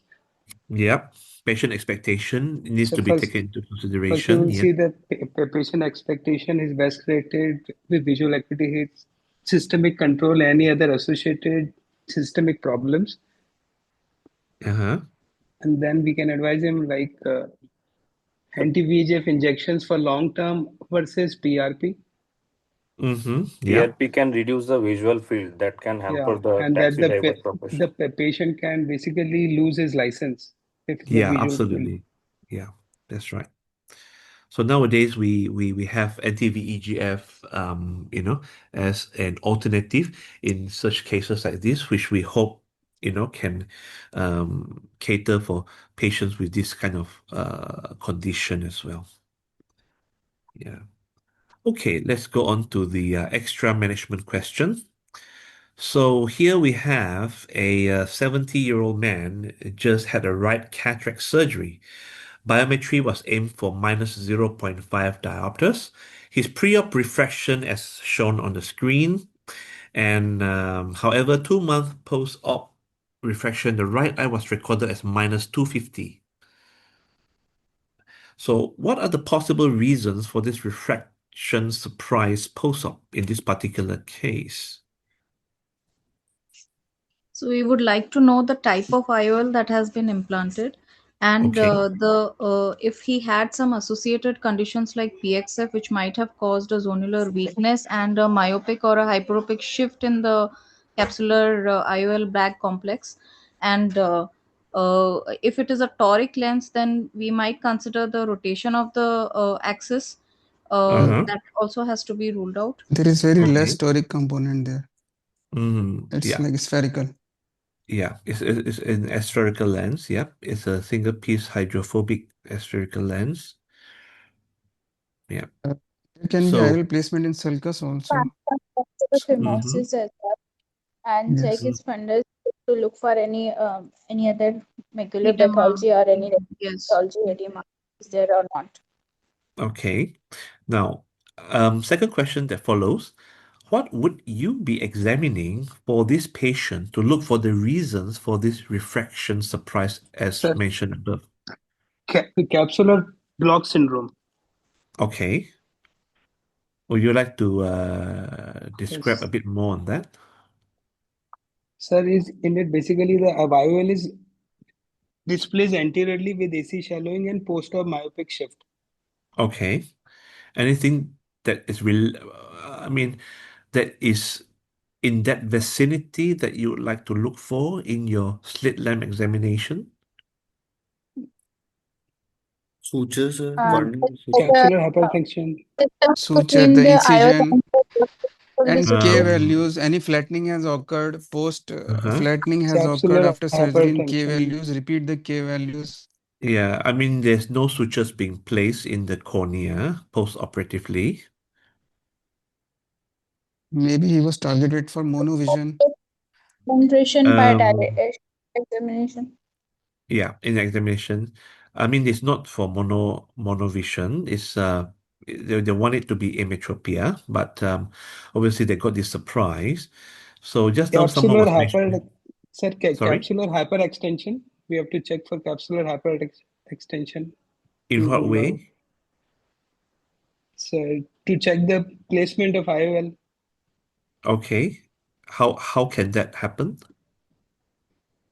So when there is AC shallowing, the IOL can displace anteriorly due to posterior. So there will be Okay. fluid collection in the capsular bag behind the IOL. Fluid, yeah. Fluid, you mean in between the lens and the And the posterior capsule? posterior capsule. Yeah. Capsular distension The syndrome. intraocular pressure is not mentioned, so I'm not sure whether we should go in the Yeah, lines it's of normal. It's malignant. Yeah. normal. Okay. Yeah, Okay. it's normal. Yeah, yeah. So, and the other thing that you were mentioning about the fluid retention, right? Fluid retention usually do not cause so much of shift, but more towards a retention of viscoelastic, in between the lens and the posterior capsule, which But can sir, actually. This yes, happened at 2 months it post after op. 2 months After that 2 months, it will be No, there no, or no. it will go No, away. it's not after 2 months. It's basically the question is, however, 2 months post-op refraction, because the patient didn't know any different. So 2 months after the surgery, this patient went to have the refraction done. That was when they found out the surprise. So meaning to say, this patient would have had this problem ever since he had the cataract surgery, but didn't realize that. So when he went for this 2 months post-op checkup, when they did the refraction, they found this issue. Okay. Yeah. Then, sir, So maybe we have to check the cornea, whether there is any other corneal pathology, whether the patient has yes. been previously operated for any keratoconus, any Mm-hmm. other Yeah. thing. Yeah. There was no such history of keratoconus surgery or any kind of cornea surgery before. Sir, does visco stay in the capsular bag till 2 months? Won't it get Oh absorbed? yes, some viscoelastic, depending on the type of viscoelastic, can remain there for quite some time. Okay. So Yeah. we just have to do a AC wash and No. uh, For this case, what was We done have to do was they laser. did a Yeah, yak laser Laser takes capsulotomy. Yeah, yak laser capsulotomy to release capsular. it to the back, and that's it.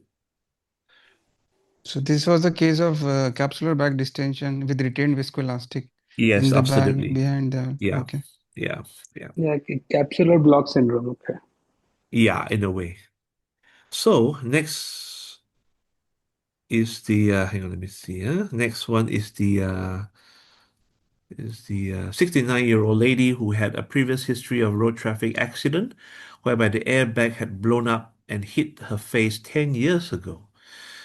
Was undergoing a right cataract surgery by way of phacoemulsification. It was noted that there were some areas 100 degrees of zonular weakness and mild phacodonesis. After the removal of the cataract and at the start of irrigation and aspiration to remove the remaining soft lens material, the anterior chamber had shallowed.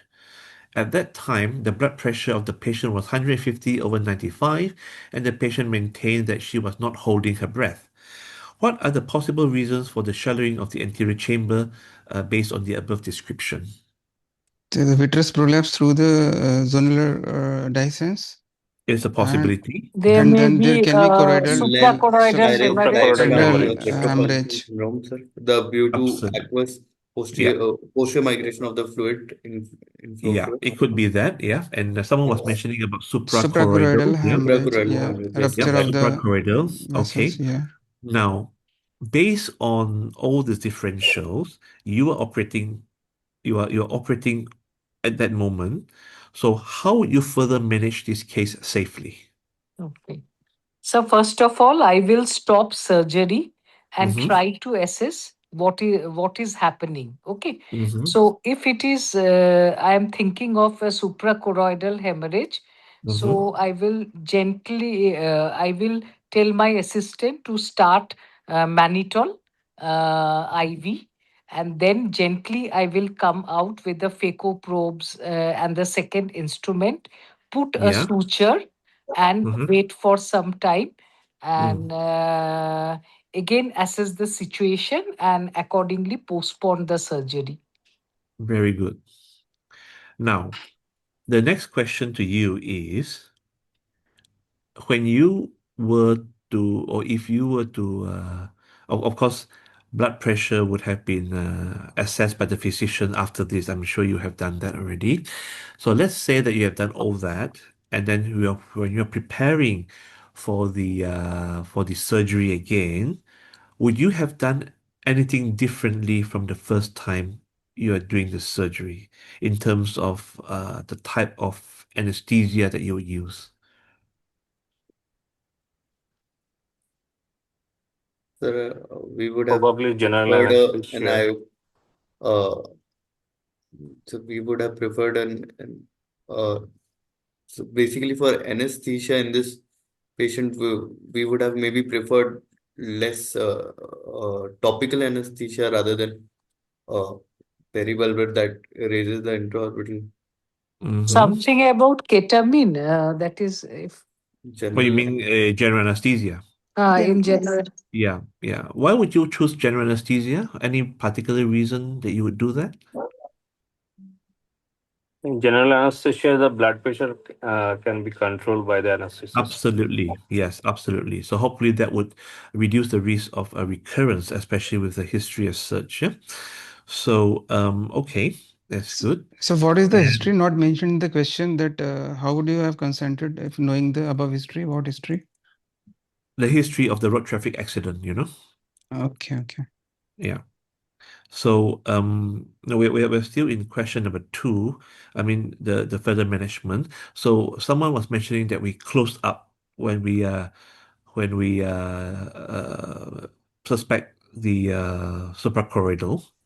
So who here would drain the suprachoroidal, and what are the indications of draining the suprachoroidals, and over what time frame would you consider that procedure? So Suprachoroidal can be drained at around after 7 days at least, when the blood clots are started lysing, and we have to monitor by serial USG about clot lysis. And till then, we can continue with conservative treatment with systemic steroid, and reduce the blood pressure as much as possible. yes, and there are, if there are like kissing corridors and there is so much shallowing of AC that there is corneal decompensation. If there is severe pain to the patient, high IOP, then we will go early the drainage. Otherwise, we can manage conservatively. Okay. And it's the 1 to 2 weeks we So go do for we wait the 1 drainage. week or 2 weeks, sir?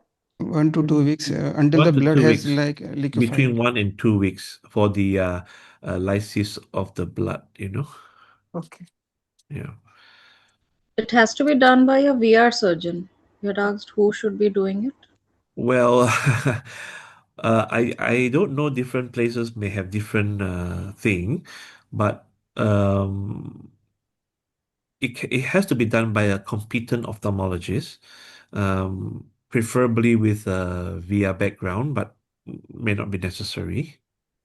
Because this suprachoroidal hemorrhage drainage should be associated with perspinal vitrectomy and oil implantation also, silicone oil implantation.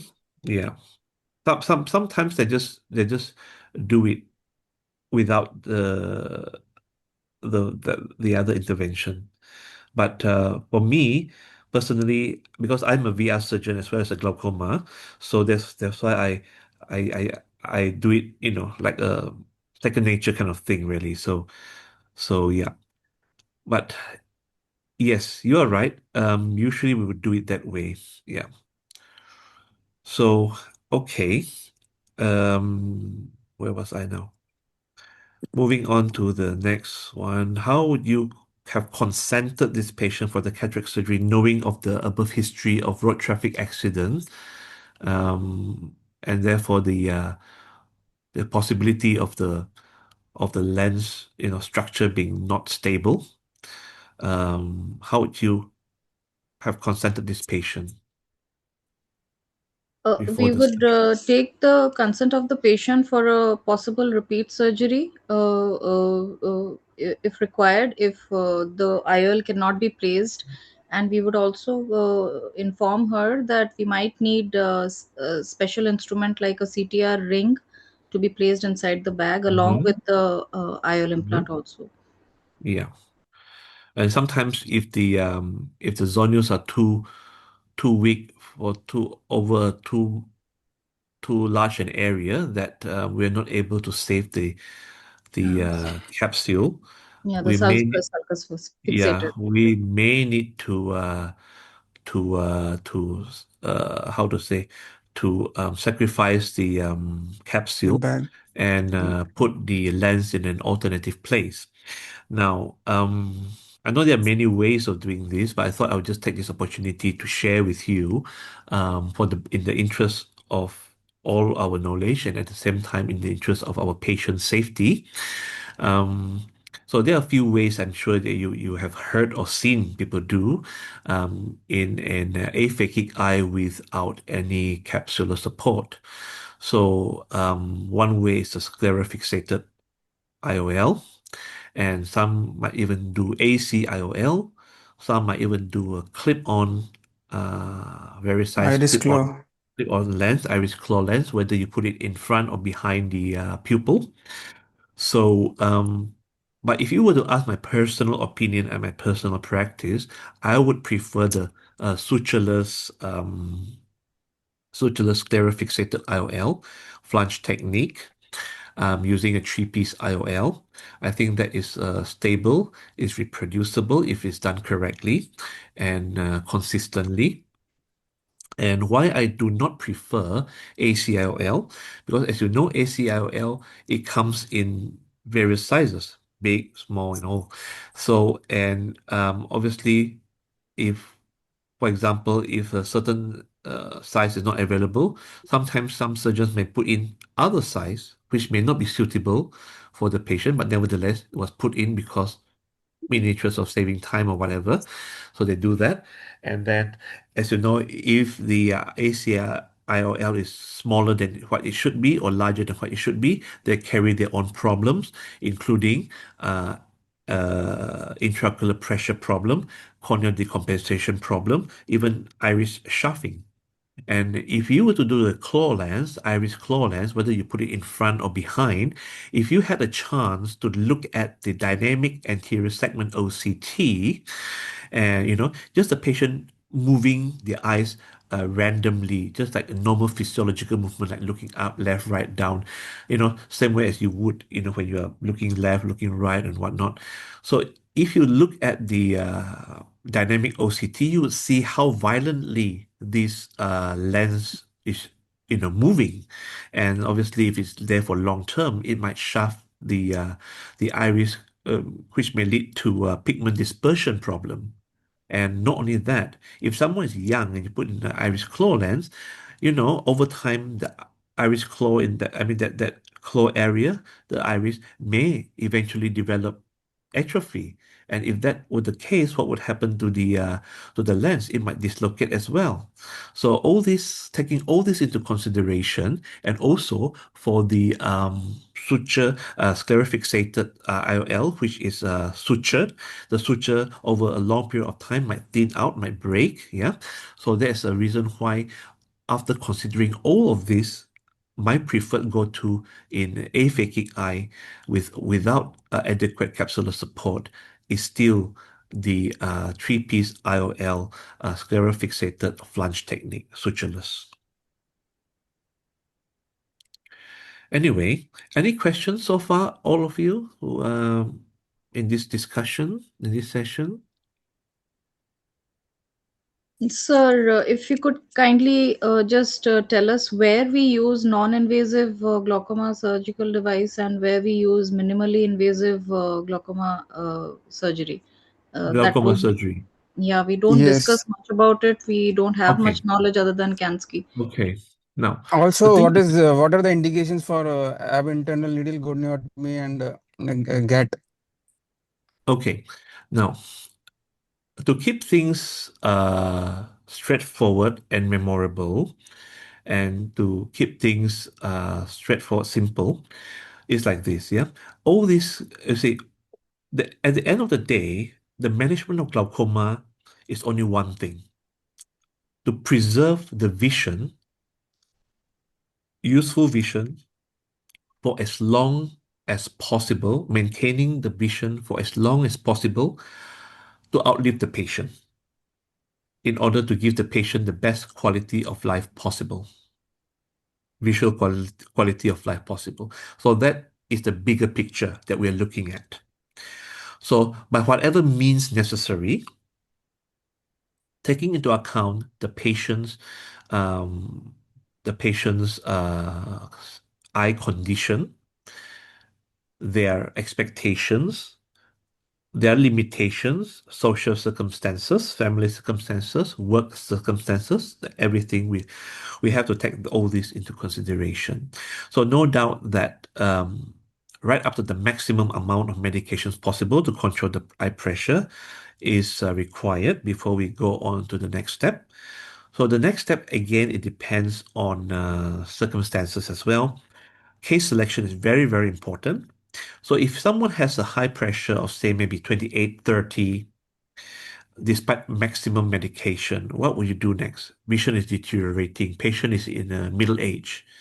So in this kind of situation, assuming there's no contraindication, I mean, it's not, I mean, like for example, it's primary open-angle glaucoma, it's not due to neovascular or whatever, or uveitic or whatever, then obviously we need to be considering surgery, which is the gold standard trabeculectomy, surgical trabeculectomy with antimetabolites. So this is straightforward.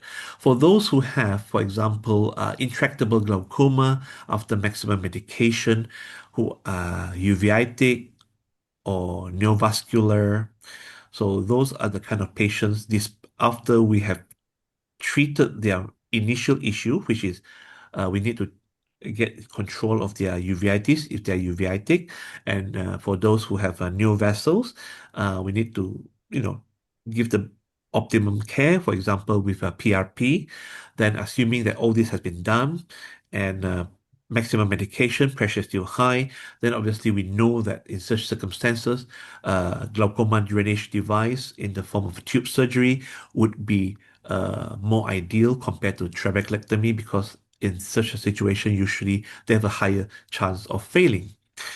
Okay, so that is clear already. So what about the in between, the in between cases? Yeah. So the in between, yeah, okay. So in between cases, those who are borderline, intraocular pressure, that is the one that is a bit of a challenge. And it depends on the age of the person, the expectation of the person, and also, I mean, certain areas, certain countries, it may be also due to if someone have insurance, health insurance or not, and it will somehow influence after discussing with the patient the further intervention. Of course, we will go from the least invasive to the more invasive. So what are the things that we need to look out for? Someone is whether it's have cataract or not, you know, or no cataract. So, for example, if someone have cataract and have a borderline uh, intraocular pressures showing progression, slow progression of visual field defect, in such patient, yes, you can have quite a few options. You can do the cataract at the same time you can do the goniotomy. We have Kahook blades, for instance. You can do that. Some surgeons are doing that, and some surgeons they still do the eye stands and all these things.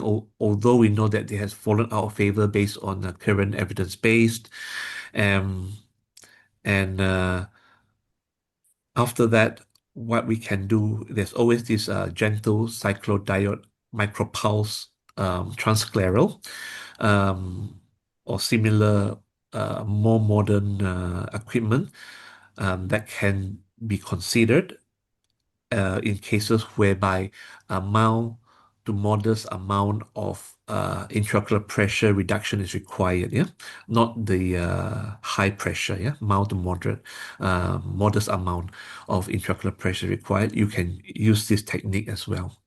So, and then also in cases where patients, especially patients who have not been exposed to prostaglandin analogs, especially SLT might work better. Of course, SLT can be done even if the patient is already on prostaglandin analogs, and although the results may not be as favorable as for those patients who had not had prostaglandin analogs having SLT treatment. So SLT treatment can be another option for patients who require mild to modest amount of eye pressure reduction.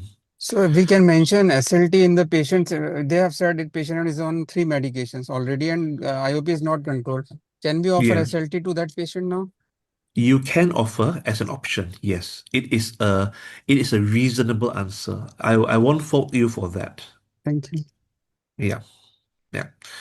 So that is the and then for the more invasive one with again mild to modest reduction of pressure, I think we have discussed about the Persiflow, which is a small little tube that is a it can be seen like a mini trabeculectomy as well, so it can be considered as well. But all these techniques, yeah, they may carry a certain amount of cost burden to the patients, especially in countries or in regions where government service is not covering this cost, or if the patients have no healthcare insurance in place. Yeah. So once the ciliary body has shut down, is there any way to revive it back?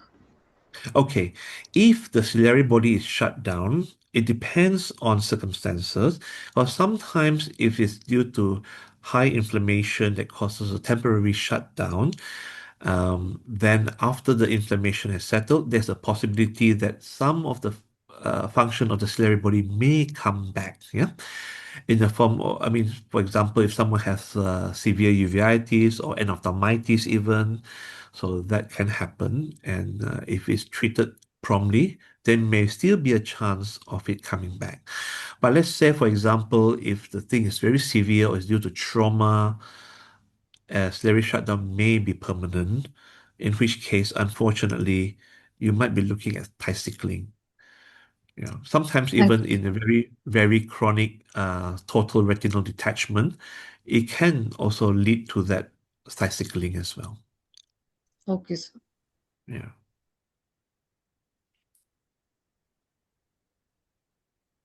Is there any other questions?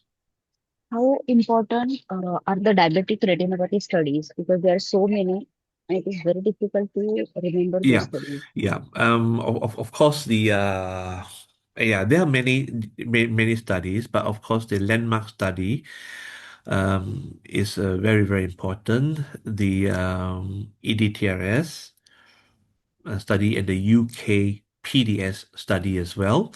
Those are the ones basically to share with the patient that the systemic control of diabetes and blood pressure is important to slow down the progression of not just diabetic retinopathy and also but also diabetic nephropathy as well.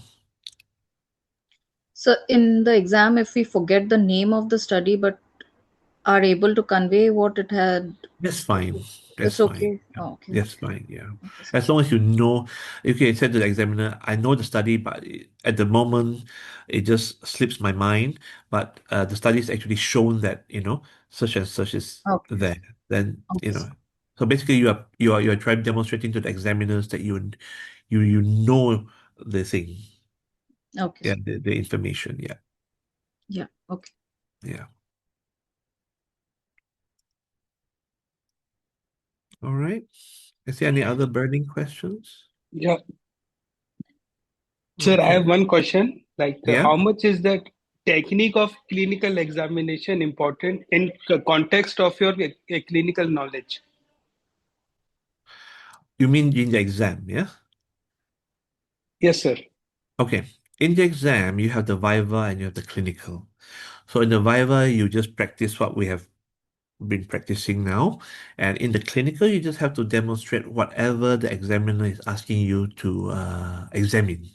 You examine using your basic, you know, straightforward technique, and then you just convey your findings and you offer a diagnosis or differentials. And then if I were in your situation, I would, without being asked, I will also immediately go into the management. So basically, just say, okay, after examination, this is what I find. My differentials are this. My management plan with this, and justify your management plan, and that's it. And then after that, you wait for the examiner to ask further questions. Sometimes you already covered whatever they need to ask. They might just even move on to the next question already, or the next patient already. Okay, sir. Thank you. Okay, thank you. Yep. Any other questions? Okay, if not, then I wish you all the best in your exam. I think most of you, I heard, is sitting for the Mumbai. Is it the Mumbai exam, the The Bangalore FRCS? exam, Bangalore Or the exam. Bangalore? When is the Bangalore exam? 31st to 24th 21st March. to 24th. Oh, okay. If I remember correctly, last year I was in Bangalore examining in February, I think. It was in February early. Yeah. Yeah, it was last year I was in Bangalore. Yeah, it was very warm, very hot. Yeah, but I like the food. I really like Indian food a lot. Anyway, Thank you, sir. so So thank that you very was much. a very, very nice discussion, sir. We would like to thank you so much. It was one of the best No worries sessions at we all. have My pleasure. attended. Yes, sir. Thank you It so was very much. helpful. Thank you so much. Very Thank Yeah, you, helpful. sir. thank Thank you. you. Great All right. discussion. Thank you, Thank you sir. so much. Yeah. Thank you, sir. Thank you, Kaushik sir. Thank you. Thank you, sir. Thank you, Kaushik sir. Thank you, Kaushik Okay. sir. Thank you, Okay. Kaushik sir. Bye-bye. Thank you, Thank Professor. you. Okay. Good luck again. Yeah. Thank you. Okay. Bye.